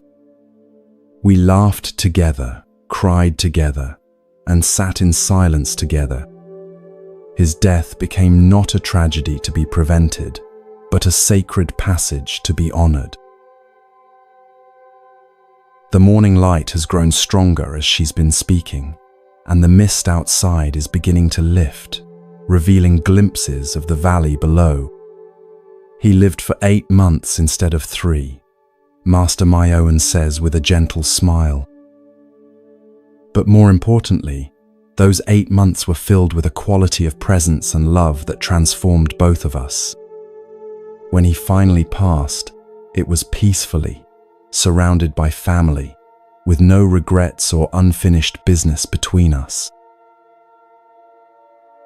She stands and walks to the window, looking out at the emerging landscape with eyes that seem to hold both great sadness and great joy. This experience taught me that Wu Wei doesn't mean being passive or accepting everything without question. It means responding from such deep listening, such profound presence, that our actions align perfectly with what each situation truly needs. Sometimes what's needed is fierce protection, sometimes gentle acceptance, sometimes radical honesty, sometimes patient silence. You feel a fundamental shift occurring in your understanding, as if a puzzle piece you didn't know was missing has suddenly clicked into place. So effortless action isn't about not making effort, you say slowly, working through this insight. It's about making the right effort at the right time, in the right way, based on deep attunement to what's actually happening, rather than on our fears or desires about what should be happening. Precisely, she nods with evident satisfaction. The effort becomes effortless because it's aligned with the natural flow of things, rather than fighting against it. Like a skilled sailor who doesn't fight the wind, but uses it skillfully to reach any destination. The wind does the work, but the sailor's knowledge and presence make purposeful movement possible. She returns to her workbench and picks up the flute again, running her fingers along its nearly completed surface. This instrument will be finished when it's finished, she says. I can feel that it's nearly ready to sing, but forcing the final steps would ruin months of patient work. Everything in its own time, according to its own nature, guided by awareness that's learned to trust the intelligence inherent in all processes. The morning sun has now completely burned away the mist, revealing a breathtaking view of the valley below. Terraced fields create geometric patterns on the hillsides. A river winds silver through the landscape, and in the distance, you can see the rooftops of villages where people are beginning their daily activities. From this elevated perspective, human life appears as part of a vast, interconnected web of natural processes, farmers working with the rhythms of seasons, water following the contours of land, communities arising and changing according to needs and circumstances. This view always reminds me of the bigger picture, Master Myowan says, following your gaze. From up here, you can see how everything is part of one seamless whole. The same intelligence that moves the river along its banks, that tells the trees when to bloom and when to shed their leaves, that coordinates the migration of birds across vast distances. This same intelligence moves through human life when we stop interfering with our small-minded ideas about how things should be. She begins to clean her carving tools with the same meditative attention she brings to everything else. The ultimate teaching of Wu Wei is that we are not separate from this natural intelligence, she continues. We are expressions of it. When we align ourselves with its flow, our actions become as effortless and appropriate as a bird's flight or a flower's blooming. We stop experiencing life as a struggle between ourselves and the world and start experiencing it as a dance between different aspects of one unified consciousness. As she speaks, you notice that a small bird has landed on the windowsill. It's a mountain finch with bright yellow markings, and it seems completely unafraid of your presence. Master Myowan moves slowly toward the shelf where she keeps a small dish of seeds, and the bird watches her with alert but trusting eyes. She places a few seeds on the windowsill, and the finch immediately begins eating, occasionally looking up at both of you as if acknowledging your kindness. "See how naturally this interaction unfolds," she whispers. "The bird trusts because my movements carry no aggression or neediness. I offer the seeds because doing so feels like a natural expression of caring, not because I want something in return. Neither of us is forcing anything, yet perfect communication and cooperation arise spontaneously." The bird finishes eating and flies away with a brief, musical trill that seems like a song of gratitude. Human relationships can have this same quality when we approach them from Wu Wei, Master Myowan explains.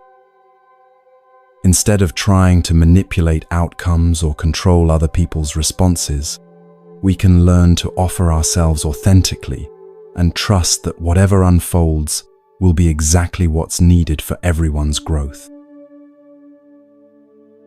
You spend the next hour in quiet companionship, sometimes talking, sometimes working together on small tasks around the hermitage, sometimes simply sitting in the profound peace that seems to emanate from Master Myowan's very being. Everything she does, sweeping the floor, tending a small garden, arranging flowers, becomes a teaching about presence and effortless action. You begin to understand that this isn't a special technique she applies to certain activities, but rather a way of being that infuses every moment with grace and intelligence. As the sun reaches its zenith, she walks you to the door of the hermitage. Before you return to the monastery, she says, I want to give you one final practice to take with you. For the next week, before taking any significant action, pause and ask yourself, what wants to happen here? Not what do I want to happen, not what should happen, but what wants to emerge from this situation if I get my personal agenda out of the way. She presses into your hands a small piece of the wood you were carving earlier, its surface smooth from your tentative cuts. Let this remind you that you are both the artist and the medium, she says with a final, radiant smile. You have the capacity to shape your life, but you are also being shaped by forces far greater and wiser than your individual will. The secret is learning to cooperate so completely with these forces that your personal will and the universal will become indistinguishable. As you walk back down the mountain path, the piece of wood feels warm in your pocket, and Master Myoen's words echo in your heart like a bell struck at the perfect moment. The monastery buildings come into view below, and you realize that you're seeing them with new eyes, not as a place you're visiting, but as another expression of the same consciousness that carved the flute, grew the tea, and guided your footsteps to exactly where you needed to be. Every stone in the pathway, every leaf on the trees, every breath you take seems to be arising from the same source of effortless intelligence that Master Myoen has learned to trust so completely. The afternoon light has a golden quality that makes everything appear luminous and alive. As you enter the monastery gates, you notice that your body moves differently now, less driven by personal will, more responsive to the subtle currents of energy and attention that flow through each moment. You're beginning to embody the teachings you've received, not as concepts to remember, but as living wisdom that expresses itself naturally through your presence and actions. In the main courtyard, you encounter a group of young students engaged in their afternoon work practice. Some are sweeping paths, others are tending gardens, and a few are carrying water from the well to various buildings. What strikes you most is how each person seems completely absorbed in their task, bringing the same quality of meditative attention to mundane work that they would bring to formal sitting meditation. You realize this is another expression of Wu Wei, turning every activity into an opportunity for presence and service. One of the students, a young woman with a bright, open face, approaches you with a warm smile. "Welcome back from the mountain," she says. Master Myoen's teachings have a way of settling into your bones, don't they? Would you like to join us in evening meditation? We're gathering in the main hall as the sun sets. You nod gratefully, feeling drawn to continue this day of profound learning in the company of others who are walking the same path. As you follow her toward the meditation hall, you notice that your anticipation feels different from usual, less grasping, more open, like a flower waiting to receive whatever light the evening might bring. The day's teachings have begun to integrate at levels deeper than thought, creating a foundation of trust and presence that supports whatever arises without needing to control or manipulate the experience. The meditation hall is already filled with the soft golden light of late afternoon when you arrive.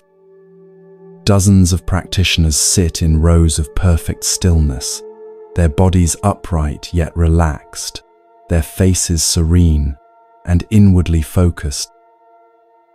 You find a cushion near the back and settle into the familiar posture, but immediately notice that something has changed in the quality of your sitting. Instead of efforting to maintain good posture or struggling to quiet your mind, you find yourself naturally supported by the same awareness that has been carrying you through this entire journey. As the formal meditation period begins with the sound of a bell, you close your eyes and surrender into the vast spaciousness that you now recognize as your true nature. Thoughts arise and dissolve, like clouds passing through an infinite sky. Emotions flow through you like weather patterns moving across the landscape of consciousness. Physical sensations come and go like waves on the shore of awareness. But through it all, you remain as the unchanging witness, the unmoving center, the space in which all experience appears and disappears without leaving a trace. The bell rings again, signaling the end of the meditation period, and you open your eyes to find that the hall has filled with the soft purple light of dusk. The day's teachings about non-reaction, about spacious awareness, about effortless action have woven themselves into a seamless understanding that feels less like knowledge acquired and more like remembrance of something you've always known. As you bow with the other practitioners and prepare to leave the hall, you carry with you not just new concepts, but a transformed way of being in the world. The evening meal is served in a large dining hall, where the entire community gathers in silence to share simple, nourishing food. You notice how even eating becomes a meditation when approached with full presence. The texture of rice, the flavor of vegetables, the warmth of tea, all become gateways into deeper appreciation for the interconnected web of life that brings food to your table. Between bites, you practice the spacious awareness that allows you to be fully present with the meal while remaining open to whatever thoughts or feelings might arise. After dinner, as the community disperses for evening study and personal practice, you find yourself walking alone through the monastery gardens. The first stars are beginning to appear in the darkening sky, and lanterns cast pools of warm light along the pathways. Everything feels sacred and ordinary at the same time. The crunch of gravel under your feet, the gentle sound of wind in the bamboo, the distant murmur of evening prayers from the various halls and hermitages scattered throughout the grounds. You pause beside the fountain where Master Seong-yong taught you about being space for all experiences, and you're struck by how different you feel now from the person who arrived this morning. Not different in any dramatic or obvious way, but different in the most fundamental way possible. You know yourself now as awareness itself rather than as the thoughts, emotions, and experiences that arise within awareness. This shift is so subtle yet so complete that it feels like waking up from a dream you didn't even know you were having. The water continues its eternal flow from the bamboo spout into the stone basin, and you realize that this fountain has become a perfect metaphor for your new understanding of life. Experience flows through the space of consciousness like water flowing through the basin, sometimes turbulent, sometimes calm, always changing, never staining or altering the container that holds it all.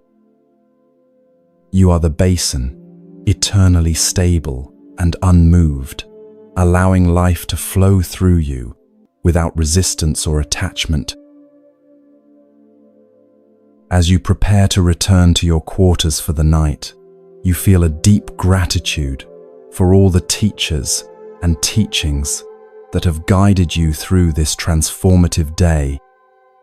Master Wonhyo's demonstration of responding rather than reacting, Master Seongyong's teaching about being space for all experience, Master Jigwon's pointing to your true nature as pure awareness, and Master Myoen's embodiment of effortless action, each has contributed to an understanding that feels both revolutionary and completely natural.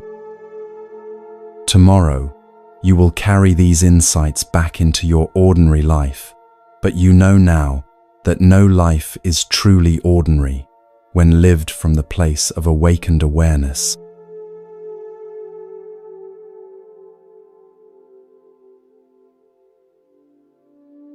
The sound of pre-dawn chanting drifts through your window like a gentle invitation back to consciousness. As you emerge from deep, dreamless sleep, you notice that the transition from unconsciousness to awareness feels seamless, like stepping from one room into another within the same vast house. The monastery bells begin their morning song, each tone rippling through the mountain air and settling into your bones with a vibration that seems to attune your entire being to the rhythm of awakening. You dress in the dim light and step outside into a world transformed by overnight rain. Every surface glistens with dewdrops that catch the first rays of sunlight, like countless tiny mirrors, reflecting the infinite. The air smells of wet earth and pine needles, and your breath forms small clouds that dissipate into the crisp morning atmosphere. As you walk the familiar paths, you notice how the rain has washed everything clean, revealing colors more vivid than you remembered. The deep green of moss, the rich brown of weathered wood, the silver sheen of wet stone. Your footsteps lead you naturally toward the meditation garden, where you first encountered Master Wonhyo, but today you discover a different scene unfolding. A small group has gathered around an elderly monk who sits perfectly still beside the rock garden, his weathered hands resting in his lap, his eyes closed in deep contemplation. This is Master Hyagong, renowned throughout the region for his mastery of what the tradition calls the patient mind, the ability to remain utterly peaceful in the face of any provocation or challenge. As you approach quietly, you overhear a young monk speaking with obvious frustration. Master Hyagong, I've been practicing meditation for 3 years, and I still find myself getting angry at the smallest things.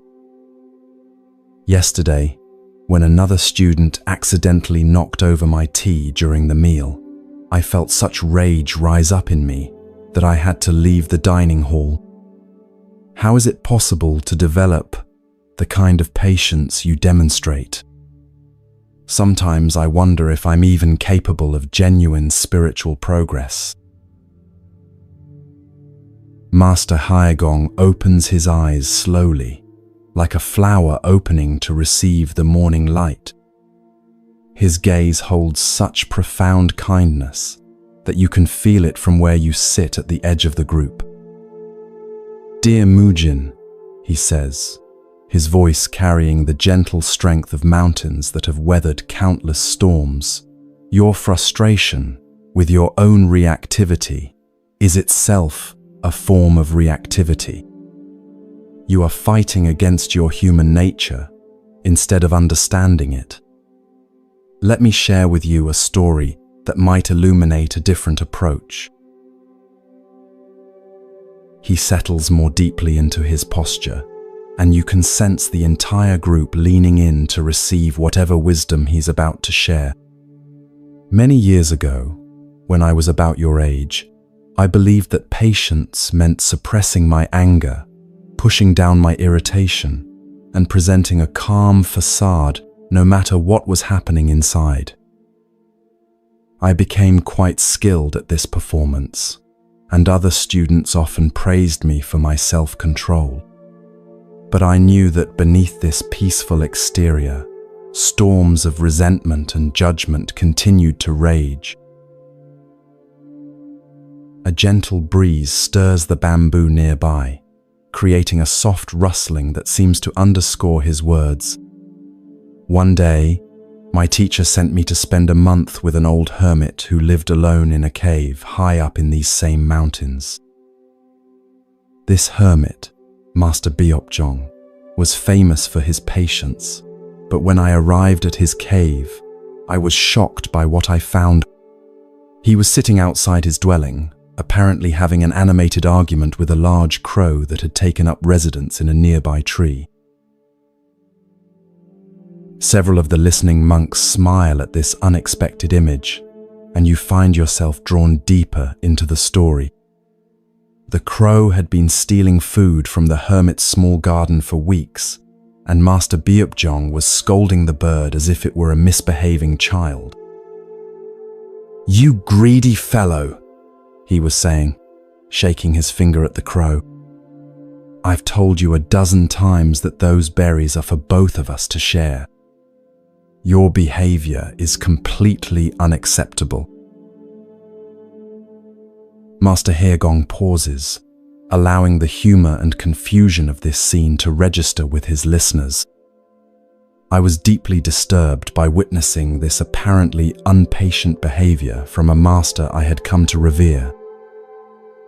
When the crow finally flew away, I approached Master Byopjong and asked him directly, "How can you call yourself a patient person when you argue with birds?" His response changed my entire understanding of what patience actually means. The morning sun has climbed higher now, warming the garden and creating intricate patterns of light and shadow through the overhanging branches. Master Byopjong laughed heartily at my question. Haegong continues, and then he asked me, "Young monk, did you see me trying to hurt the crow? Did I throw stones at it or set traps to catch it? Did I storm around in a rage or spend days plotting revenge? Or did I simply express my honest feelings, set a clear boundary, and then let the whole incident pass?" You feel something shift in your understanding as these words penetrate deeper than just intellectual comprehension. I realized in that moment that I had been confusing patience with emotional suppression. Master Haegong explains, "True patience isn't about never feeling anger or irritation. It's about feeling these emotions fully without being controlled by them. It's about responding authentically to situations while maintaining awareness of the deeper peace that cannot be disturbed by any temporary emotional weather." The young monk who had initially posed the question looks confused but intrigued.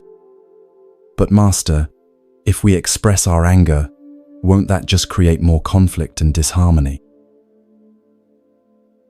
"This is where the subtlety lies," Haegong responds with infinite gentleness. "There's a vast difference between expressing emotion from reactivity and expressing emotion from awareness. When Master Byopjong scolded the crow, he wasn't lost in his irritation. He was using it skillfully as a form of communication. His underlying state remained peaceful and loving, even while his surface emotions provided information about boundaries and mutual respect. To demonstrate this principle, Master Haegong stands and walks to a flowering bush nearby. He examines the branches carefully and then firmly but gently moves aside a stem that's growing in a direction that would eventually damage the plant's overall structure. "This is what the gardener's patience looks like," he explains. "Not passive acceptance of everything, but wise intervention guided by love for the whole." Sometimes patience means setting boundaries. Sometimes it means expressing difficult truths. Sometimes it means taking firm action, all arising from the same underlying spaciousness. As he speaks, the crow from his story suddenly appears, landing boldly on the edge of the fountain just a few feet away from the group. Everyone turns to look at this unexpected visitor, and Master Haigong's face breaks into a delighted smile. "Ah, my old friend," he says to the bird with genuine warmth. "Still listening in on my teachings, I see. Have you come to add your wisdom to our discussion?" The crow tilts its head, regarding the master with what appears to be intelligent curiosity, then lets out a single, clear caw before flying away. The entire group laughs, and you feel how this spontaneous moment has somehow deepened the teaching in a way that words alone could never achieve. "You see," Master Haigong says, settling back into his seat, "patience includes humor, playfulness, and the ability to find joy even in our challenges. When we take our spiritual practice too seriously, we miss the natural lightness that emerges from understanding our true nature." Over the next hour, you watch as Master Haigong works with each student's individual questions about developing patience. With remarkable skill, he tailors his responses to meet each person exactly where they are in their understanding. To one student struggling with impatience in meditation, he suggests focusing less on achieving particular states and more on befriending whatever arises. To another dealing with family conflicts, he offers practices for maintaining inner equilibrium while engaging authentically with difficult relatives. Throughout these interactions, you're struck by how Master Haigong embodies the very qualities he's teaching. His responses emerge without hurry or forcing, each word seeming to arise naturally from deep listening and genuine care. When students interrupt each other or ask questions that seem to miss the point, his patience never wavers, not because he's suppressing irritation, but because his awareness remains spacious enough to hold all expressions of human confusion and seeking with equal compassion. As the group begins to disperse for morning work practice, Master Haigong approaches you with a knowing smile. "I sense that you've been receiving profound teachings during your stay here," he says. "But there's one more aspect of patience I'd like to share with you, perhaps the most important one, for someone who will soon be returning to the complexities of ordinary life." He leads you to a quiet corner of the garden where an ancient ginkgo tree stands in magnificent solitude. Its fan-shaped leaves shimmer gold in the morning light, and its massive trunk speaks of centuries of patient growth. "This tree," he says, placing his hand gently on its bark, "is one of my greatest teachers. It has weathered countless storms, droughts, floods, and human disturbances, yet it continues to grow steadily toward the light. Do you know what its secret is?" You look up into the vast canopy above, feeling dwarfed by the tree's ancient presence. "Its deep roots, you guess?" "Partly," Master Haigong nods, "but there's something even more fundamental. This tree has never been in a hurry. It grows at exactly the pace that serves its highest health and development, neither rushing towards some imagined future, nor dwelling in past seasons. Each ring of growth represents 1 year of patient presence, 1 year of trusting the process of becoming without forcing outcomes. He sits down beneath the tree's spreading branches and invites you to join him. This is the deepest teaching about patience, he continues, his voice taking on an almost reverent quality. It's not just about remaining calm in difficult moments. It's about trusting the timing of your own unfolding. So many people exhaust themselves trying to force their spiritual development, demanding immediate enlightenment, becoming frustrated when growth doesn't happen according to their schedules. You feel these words touching something tender in your own experience. How many times have you become impatient with your own progress, comparing yourself to others, pushing for breakthroughs instead of allowing natural development? The tree doesn't judge itself for not blooming in winter or lose faith when storms strip away its leaves, Master Haigong observes. It simply continues its patient work of being exactly what it is in each moment, trusting that this is enough for whatever wants to emerge. A period of profound silence settles between you, filled only by the gentle sounds of wind in the leaves and distant temple activities. In this quietude, you feel yourself naturally synchronizing with the tree's patient rhythm, your breathing slowing, your nervous system settling into a deeper state of rest. This is what I want you to remember most, Master Haigong says softly, when you return to your daily life and face its inevitable challenges. You are like this tree, growing steadily toward your fullest expression, weathering whatever storms arise, trusting in the perfect timing of your own becoming. As if summoned by some invisible signal, a small group of children appears at the garden's entrance. They're from the village school that occasionally visits the monastery for cultural education, and their bright faces and animated chatter bring an entirely different energy to the peaceful space. You watch with interest as Master Haigong's demeanor shifts to accommodate these young visitors, not fundamentally changing, but adapting, like water taking the shape of its container.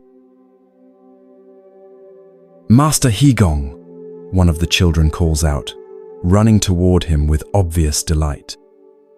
"Will you tell us the story about the impatient farmer? Please?" The other children gather around eagerly, their enthusiasm infectious and pure.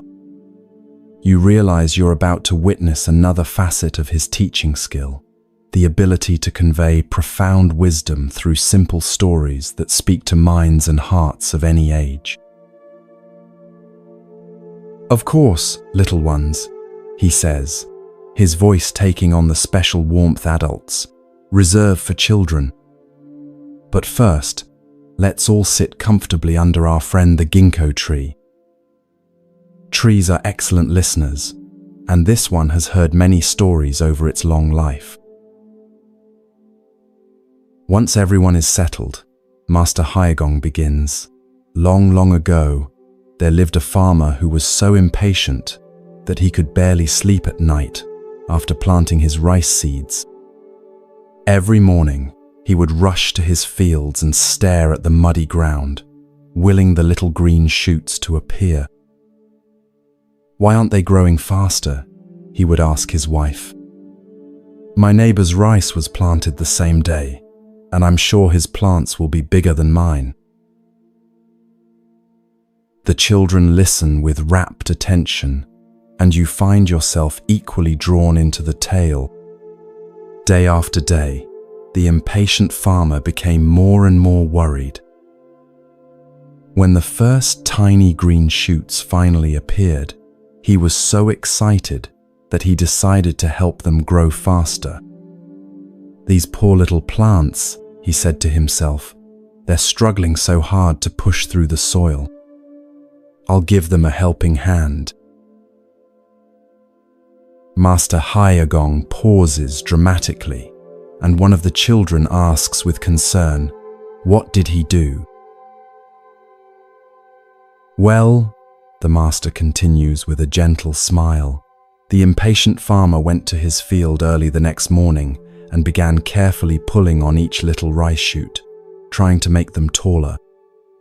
He worked all day, stretching every single plant in his entire field. By evening, he was exhausted but satisfied. 'Look how much my rice has grown in just one day,' he told his wife proudly. 'I'm surely the best farmer in the village.'" The children's eyes grow wide as they anticipate what must have happened next. But when the farmer woke up the next morning and went to admire his fast-growing rice, Master Hyagong's voice drops to a whisper. Every single plant in his field had died. By trying to force them to grow faster than their natural pace, he had destroyed their delicate roots and killed his entire crop. A collective gasp rises from the children, and you feel the power of this simple story hitting something deep in your own understanding. The farmer learned a very important lesson that day.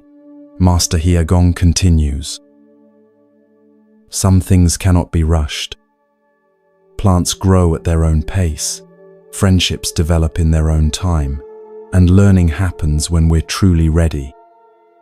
The most beautiful things in life unfold naturally when we give them the gift of our patience."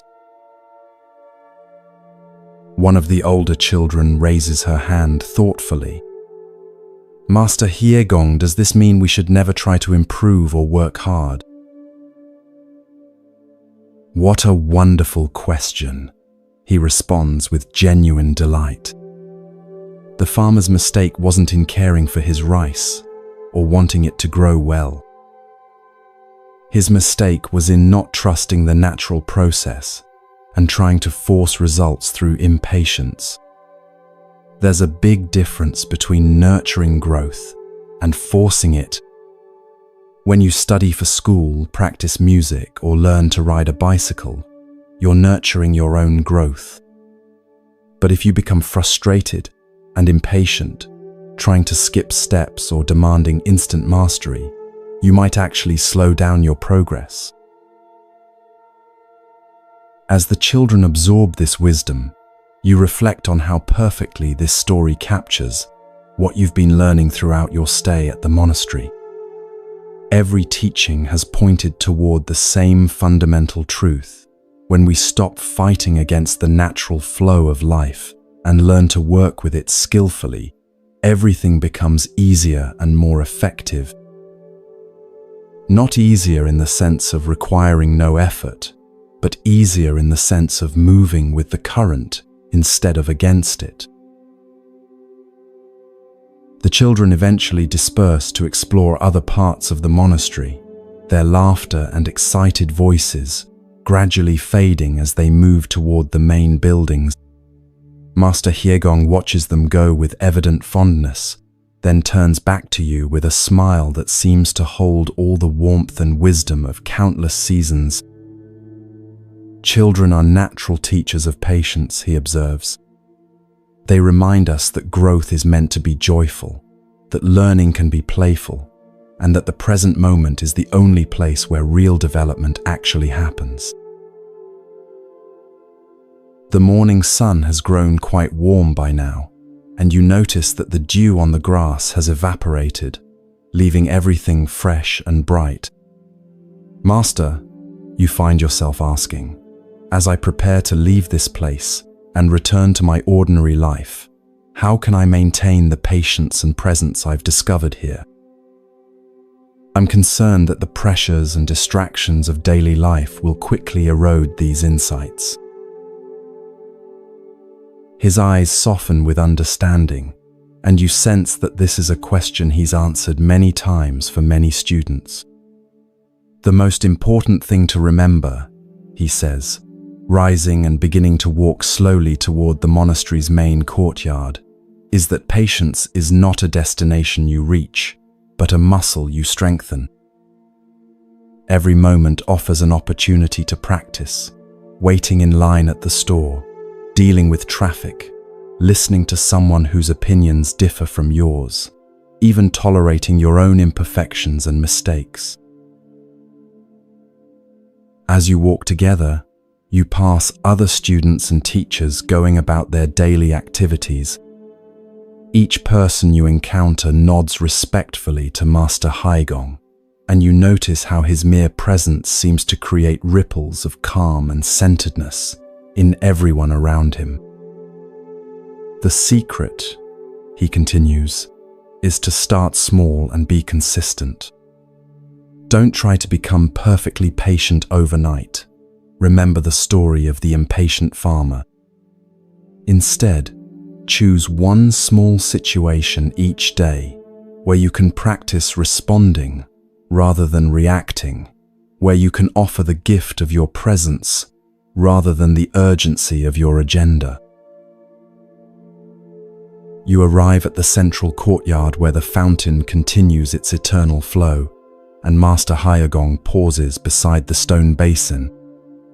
This fountain has been flowing for over 300 years, he tells you. Countless students have sat beside it, struggling with the same questions you're wrestling with now. Countless masters have offered the same fundamental teachings about patience, presence, and trust in the natural unfolding of wisdom. You are part of an ancient lineage of seekers, and that lineage will support you even when you feel alone or confused. He reaches into his robes and pulls out a small, smooth stone, similar to the one Master Seongyong gave you, but this one has been worn into an almost perfect sphere by centuries of handling. This has been passed down through our community for generations, he explains, placing it gently in your palm. Each teacher has carried it during their own period of deepest doubt and struggle. When you hold it, remember that patience is not about perfect composure, but about returning again and again to presence, no matter how many times you lose your way. The stone feels incredibly smooth and warm, as if it holds the accumulated serenity of all the hands that have held it before yours. Thank you, Master Haigong, you say, deeply moved by the weight of tradition and trust represented by this simple gift. I will carry this reminder of patience and remember that my spiritual development, like the ginkgo tree's growth, unfolds in perfect timing when I stop forcing and start trusting. As you prepare to leave the courtyard, Master Haigong offers one final teaching. Remember that every person you encounter is also learning patience in their own way. The difficult people, the impatient people, the reactive people, they are all your teachers, offering you opportunities to practice the very qualities you most want to develop. When you can meet their impatience with your patience, their reactivity with your presence, their confusion with your clarity, you transform not only your own experience, but contribute to the healing of our shared world.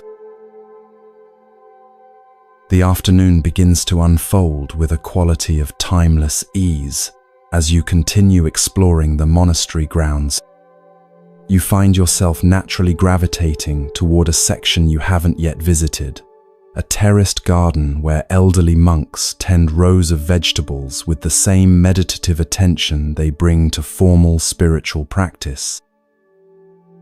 The sight of these ancient practitioners, some bent with age but still lovingly caring for plants that will feed the community, touches something deep in your heart.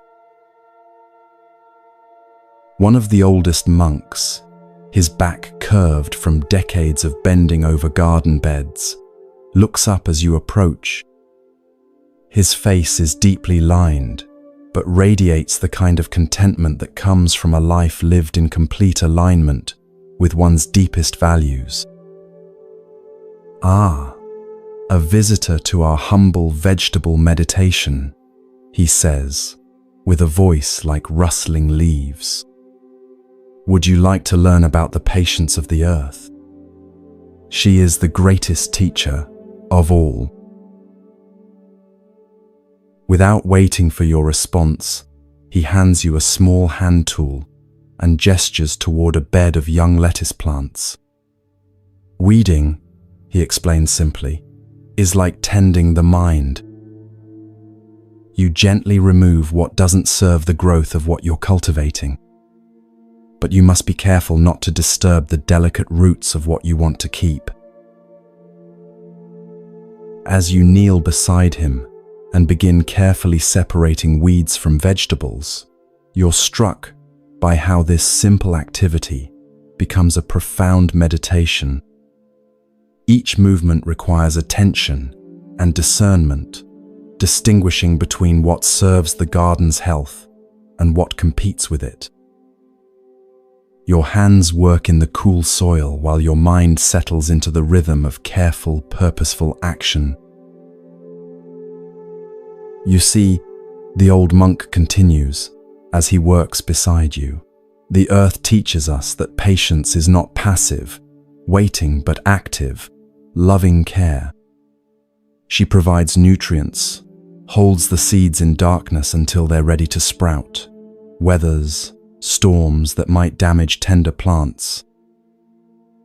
Her patience is fierce and protective, not weak or indifferent.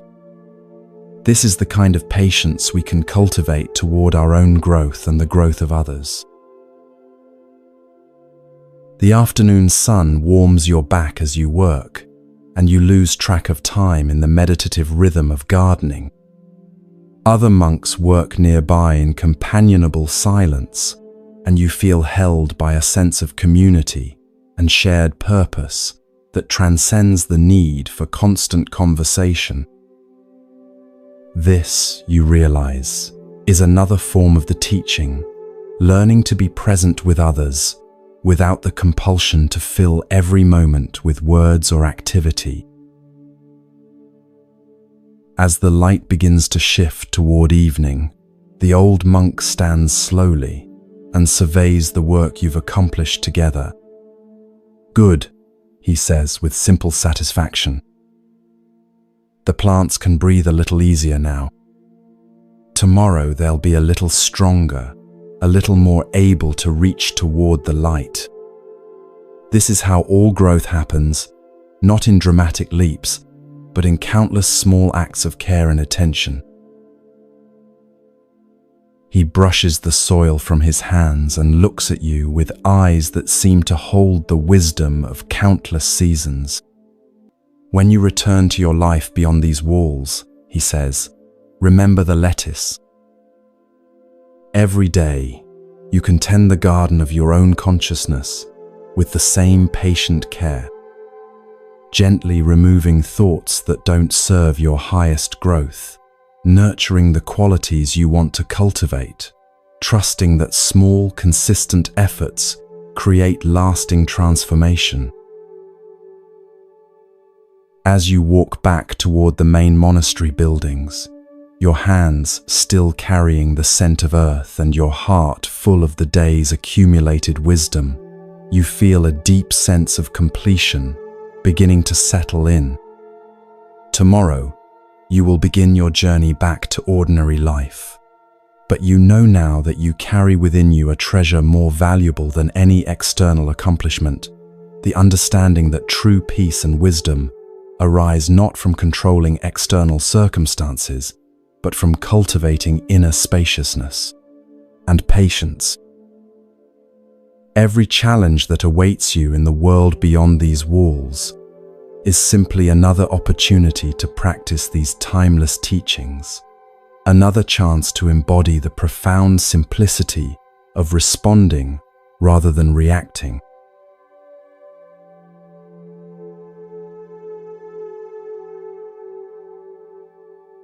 The final morning of your stay arrives with a silence so profound it seems to hold the accumulated wisdom of your entire journey. You wake naturally before dawn, without the aid of bells or external signals, as if your internal rhythm has finally synchronized with the deeper pulse of the monastery itself. Through your window, you can see the first hints of light beginning to touch the mountain peaks, painting them in subtle shades of rose and gold that seem to whisper of new beginnings. As you prepare for this last day, you find yourself moving with a quality of presence that has become second nature over your time here.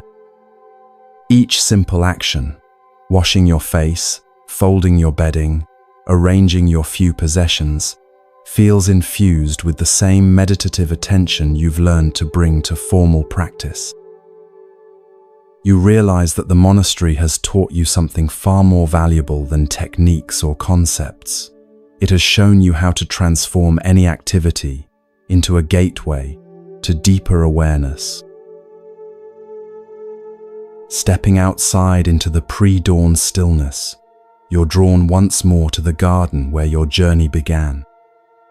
The familiar paths feel different under your feet now, not because they've changed, but because you've learned to walk them with complete presence. The stone patterns Master Wonyo created have been raked fresh once again, their lines flowing across the gravel, like written prayers in an ancient language that speaks directly to the heart. To your surprise, you find Master Wonyo himself sitting beside the garden, not working on the patterns, but simply being present with the emerging day. His posture embodies everything you've learned about non-reactive awareness, completely alert, yet utterly relaxed, engaged with his surroundings yet unmoved by any particular phenomenon. When he notices your approach, his greeting is wordless but complete, a simple nod that acknowledges the profound transformation he's witnessed in your presence over these few days. The final teaching, he says softly as you settle beside him, is always about return. How do we carry the insights of retreat back into the world of action and relationship? How do we maintain the spaciousness we've discovered here when faced with deadlines, conflicts, and the countless small irritations that make up ordinary life? You watch as the sky continues to lighten, revealing the intricate details of the world that were hidden in darkness. I've been wondering about that myself, you admit. These teachings feel so clear and natural here, surrounded by such peace and wisdom. But I know that as soon as I encounter traffic jams, difficult people, work pressures, or family conflicts, I'll be tempted to fall back into old patterns of reactivity. Master Wonyo nods with deep understanding, his eyes reflecting the growing light of dawn. This concern itself reveals wisdom, he observes. The fact that you're aware of the challenge means you're already halfway to meeting it skillfully. But let me share something that might surprise you. The monastery is not actually a peaceful place. This statement catches you completely off guard. What do you mean? You ask, looking around at the serene gardens, the harmonious buildings, the atmosphere of profound tranquility that has surrounded you for days. The monastery is full of human beings, he explains with a gentle smile, which means it's full of the same challenges you'll face in any human community. Personality conflicts, disagreements about how things should be done, occasional selfishness, moments of doubt and confusion. The difference is not that these challenges don't exist here, but that we've learned to meet them from a place of awareness rather than reactivity. We've created a culture where the default response to difficulty is presence rather than defensiveness. As if summoned to illustrate his point, the sound of raised voices drifts across the courtyard from one of the kitchen buildings. You can't make out the words, but the tone suggests some kind of disagreement or frustration. Rather than ignoring this disruption to the monastery's peaceful atmosphere, Master Wonhyo gestures toward the sound. Shall we go see how our teaching applies to real-time human conflict? You follow him toward the kitchen, where you discover two young monks engaged in what appears to be a heated discussion about food preparation. One insists that the rice has been overcooked and needs to be started fresh, while the other argues that it's perfectly acceptable and starting over would waste precious resources. Their voices are tense, their body language defensive, and you can see how their different opinions have triggered deeper issues around competence, authority, and personal pride. What happens next demonstrates the profound difference between a community trained in awareness and one operating from pure reactivity. Instead of intervening directly or taking sides, Master Wonhyo simply enters the kitchen and begins quietly examining the disputed rice. His presence immediately changes the energy in the room, not through any dramatic action, but through the simple power of non-reactive awareness meeting reactive energy. "Brothers," he says gently, his voice cutting through the tension like warm butter, "I can see that you both care deeply about serving our community well.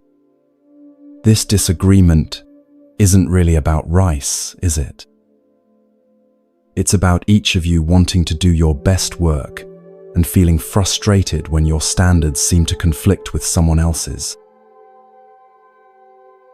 The two monks pause, their defensive postures beginning to soften as they recognize the truth in his observation. "Brother Haegwan," Master Wonhyo continues, addressing the monk who wanted to start over, "your attention to detail and high standards are gifts to our community.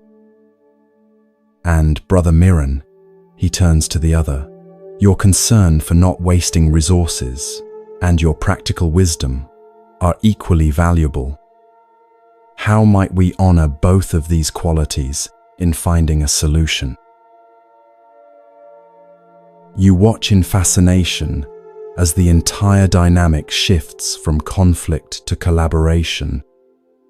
The monks begin talking to each other instead of at each other, acknowledging the validity of both perspectives and brainstorming ways to address the current situation that honor both excellence and practicality. Within minutes, they've agreed on a solution that neither had initially considered, using the slightly overcooked rice for a different dish where the texture would actually be an advantage. As the three of you leave the kitchen, Master Wonhyo turns to you with a knowing smile. "You see, the monastery doesn't eliminate human challenges. It provides a laboratory for learning to meet them with wisdom. Those same skills that just transformed a conflict into creative collaboration can be applied anywhere human beings interact with each other." You spend the morning walking through different areas of the monastery, and with your new understanding, you begin to notice subtle signs of the ordinary human dramas that Master Wonhyo described. A student struggling with self-doubt about their meditation practice, two teachers having a respectful but firm disagreement about scheduling, an elderly monk dealing with physical pain that makes him occasionally impatient with slower-moving students. What strikes you most is not the absence of these challenges, but the way they're met with such consistent presence and skill. The secret, Master Wonhyo explains, as you pause beside the fountain where you learned about being space for all experience, is that we've made consciousness itself our primary practice. Not consciousness as an escape from life's difficulties, but consciousness as the most effective way to engage with them. When awareness becomes your default mode, every challenge becomes an opportunity to deepen that awareness rather than a threat to your peace. As the afternoon approaches, you're invited to join a special ceremony that marks the transition between your time as a monastery guest and your return to ordinary life. The entire community gathers in the main meditation hall, creating a circle that includes not only the permanent residents, but also the other visitors and students who have been sharing this sacred space. At the center of the circle sits a simple altar holding a single candle, its flame steady and unwavering despite the gentle air currents in the room.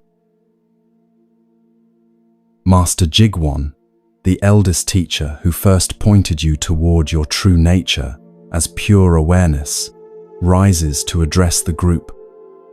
Today, we honor the timeless truth that every arrival contains within it the seeds of departure, and every departure carries the essence of what has been received.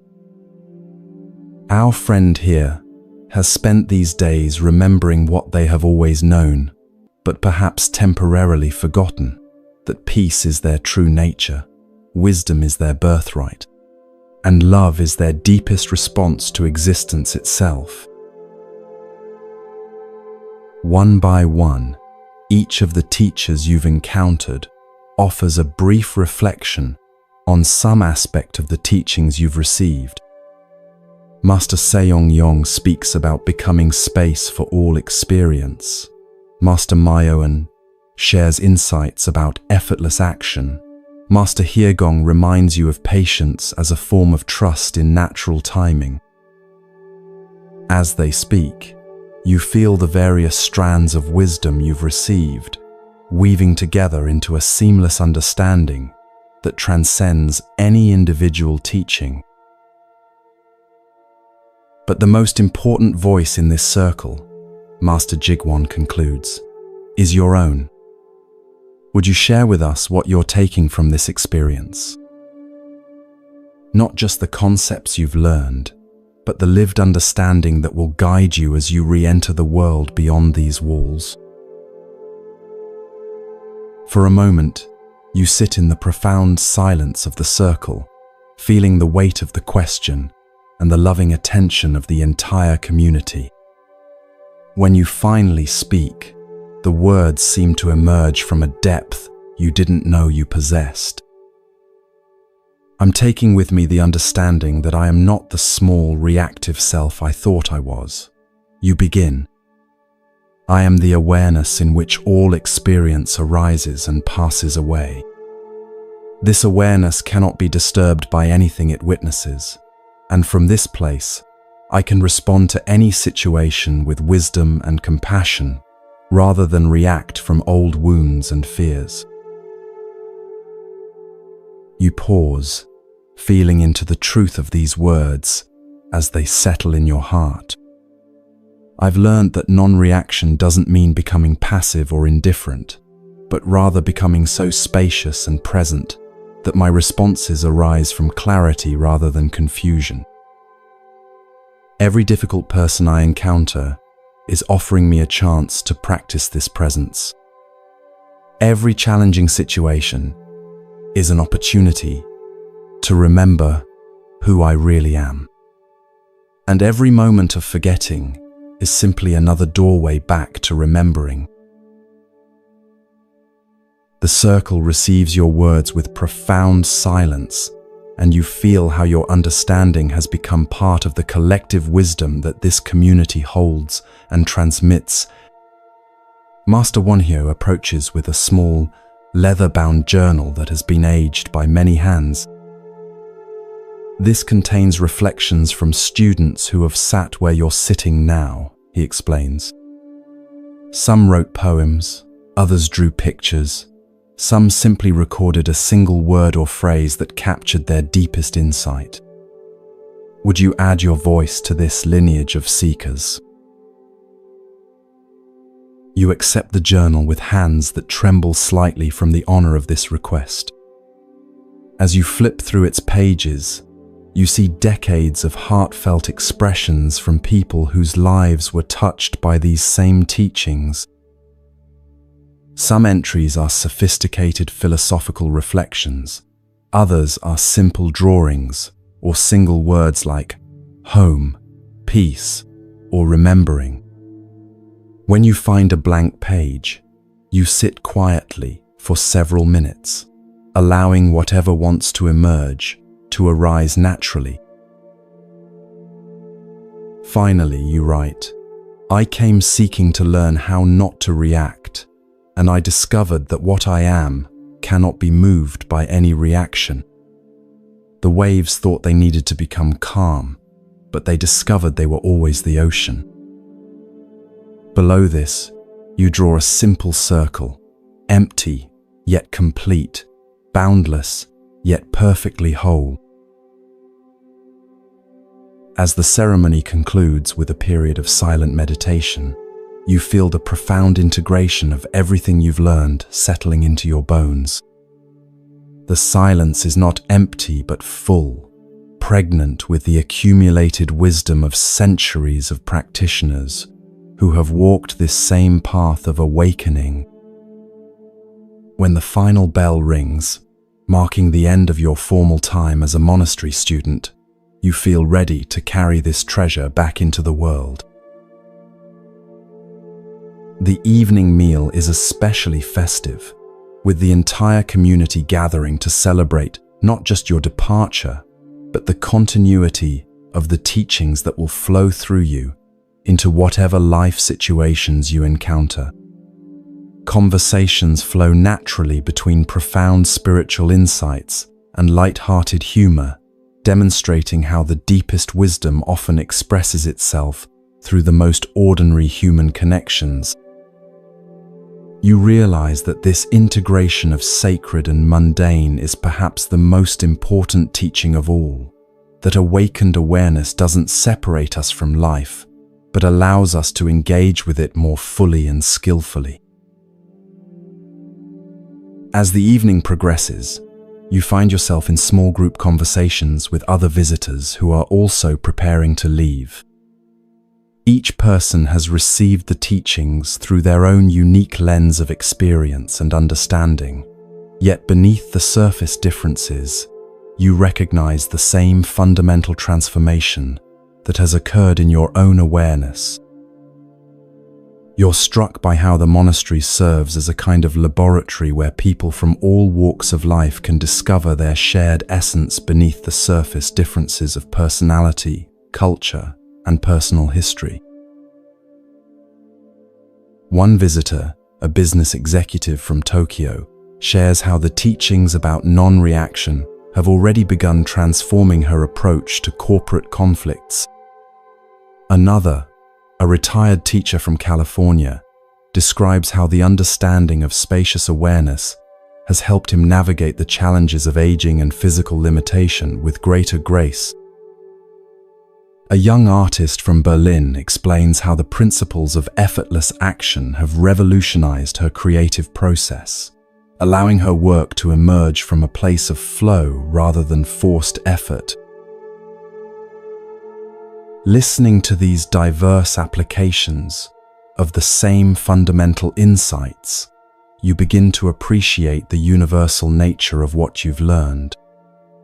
These are not exotic philosophical concepts, relevant only to monastic life, but practical wisdom, principles that can transform any human situation when applied with sincerity and consistency.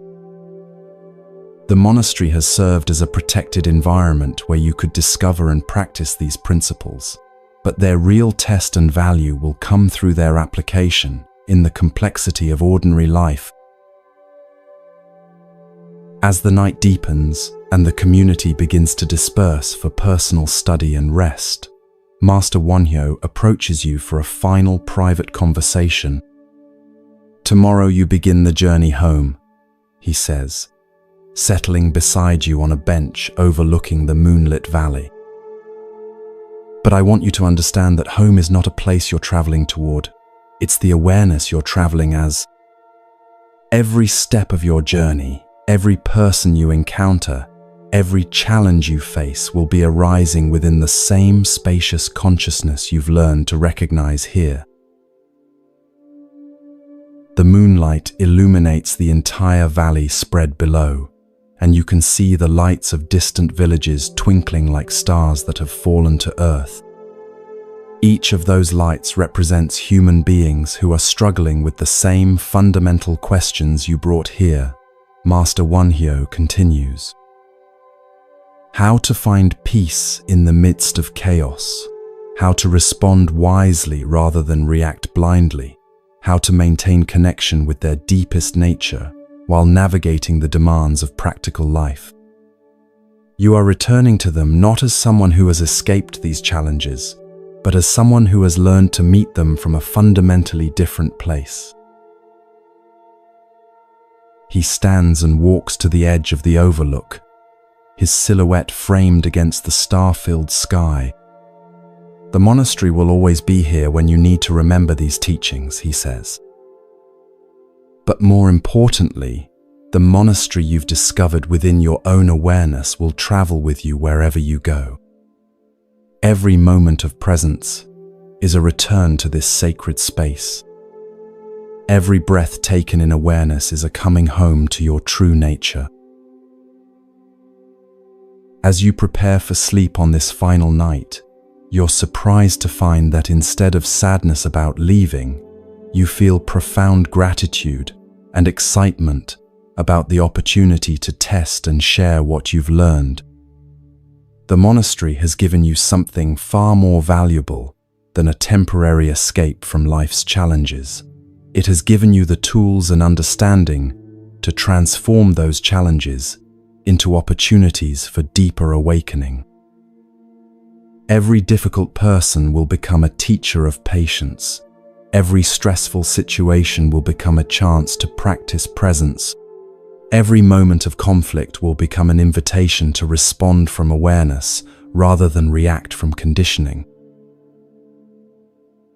Your dreams that night are filled with images of integration, bridges spanning great distances, rivers flowing from mountain sources to vast oceans, seeds carrying the DNA of ancient trees into new soil. Even in sleep, you're processing the profound transformation that has occurred, allowing the deepest levels of your being to align with the wisdom you've received. When you wake for the final time in your monastery guest quarters, it's with a sense of completeness that includes both gratitude for what has been received and readiness for what lies ahead. The morning of departure arrives with a quality of light that seems to bless your transition back into the world. You pack your few belongings with the same meditative attention you've learned to bring to every activity, folding each item with presence and care. The stones and small gifts you've received from various teachers feel like tangible reminders of intangible wisdom, physical anchors that will help you remember these insights when the intensity of ordinary life threatens to sweep them away. Your final walk through the monastery grounds becomes a kind of walking meditation, each familiar path and building offering its own teaching about impermanence and gratitude. The garden where you first encountered Master Wonhyo's demonstration of non-reaction, the fountain where you learned about spacious awareness, the hermitage where you discovered effortless action, the ginkgo tree that taught you about patient timing. Each location holds layers of meaning that will continue to unfold long after you've physically left this place. The entire community gathers at the monastery gates to offer their farewell blessings, creating a circle of presence that honors both your journey and their own commitment to the path of awakening. No one offers advice about how to maintain your practice or warnings about the challenges you'll face. Instead, They simply embody the qualities they've spent years cultivating: presence, compassion, wisdom, humor, and the unshakable knowing that what you've discovered here can never truly be lost because it was never truly absent. Master Wonhyo approaches for the final teaching, but instead of words, he simply places his hands together and bows deeply, honoring the Buddha nature that has awakened more fully through your time here. In that bow, you feel the transmission of the entire lineage of awakened beings who have discovered and shared these same timeless truths.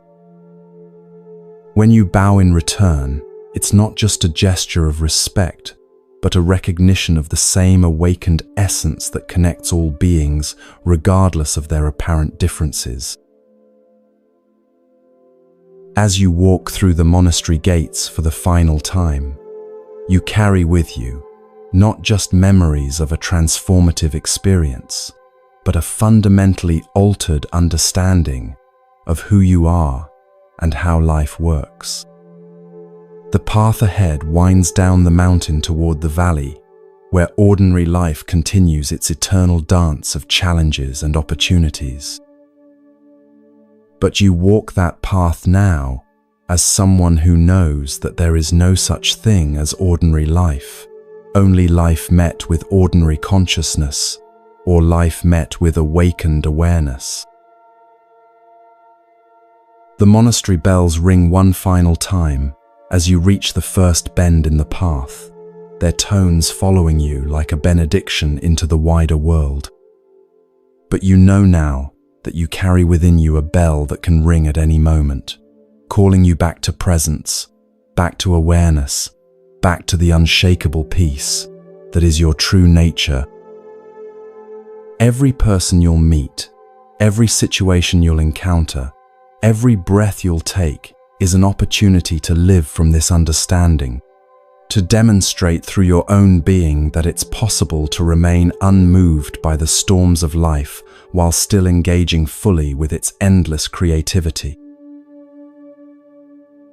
The final teaching of the monastery reveals itself not in words, but in the simple recognition that there is no final teaching, only an endless deepening into the mystery of awareness discovering itself through countless forms and circumstances.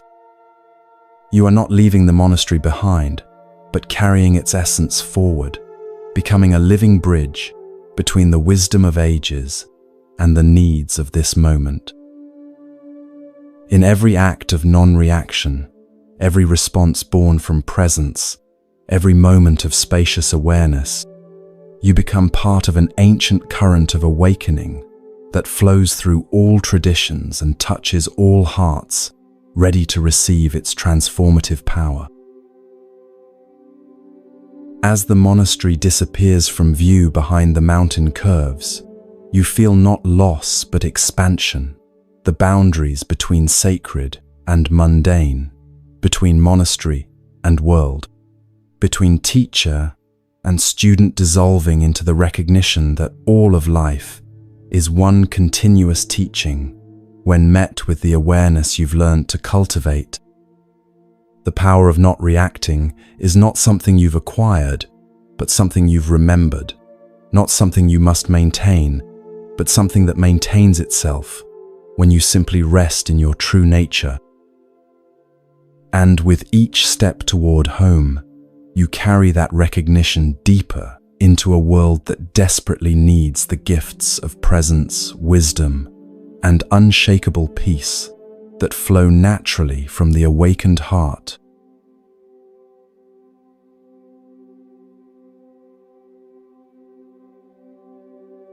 As our journey through these ancient teachings draws to a close, let the profound words of the Buddha himself illuminate the path you now carry forward. Peace comes from within. Do not seek it without. In every moment of your daily life, remember that the unshakable peace you discovered in that mountain monastery was never dependent on external circumstances. It was always your true nature, waiting to be recognized. The Buddha taught us, you will not be punished for your anger. You will be punished by your anger. Each time you feel the familiar surge of reactivity rising within you, remember the merchant in the garden. Remember Master Wonhyo's steady hands. Remember that you are the space in which all emotions arise and pass away. Your reactions cannot touch the vast awareness that you truly are. Hatred does not cease by hatred, but only by love. This is the eternal rule. When faced with difficult people and challenging situations, become the presence that transforms conflict into understanding, reactivity into wisdom, suffering into compassion. You are not here to fight the storms of life, but to be the calm center around which they can safely rage and eventually settle. The Buddha's final words to his disciples were simply, "Work out your salvation with diligence." But remember, this work is not about becoming something you are not, but about removing everything that obscures what you have always been. Each moment of non-reaction, each breath taken in awareness, each response, born from presence rather than pattern, is your contribution to the awakening of our world. Take with you this timeless reminder: the mind is everything, what you think you become. You are not the small, reactive self you once believed yourself to be. You are boundless awareness itself, temporarily playing the role of a human being, here to discover that peace, wisdom, and love are not achievements to be earned, but your natural inheritance to be claimed. From all of us here at Moonlight Temple, may you walk in peace, respond with wisdom, and remember always the power that lies not in reacting to life, but in being the awareness within which all of life unfolds. Until we meet again in the space of shared understanding, carry these teachings gently in your heart. The monastery bells fade into silence, but the wisdom they represent echoes eternal.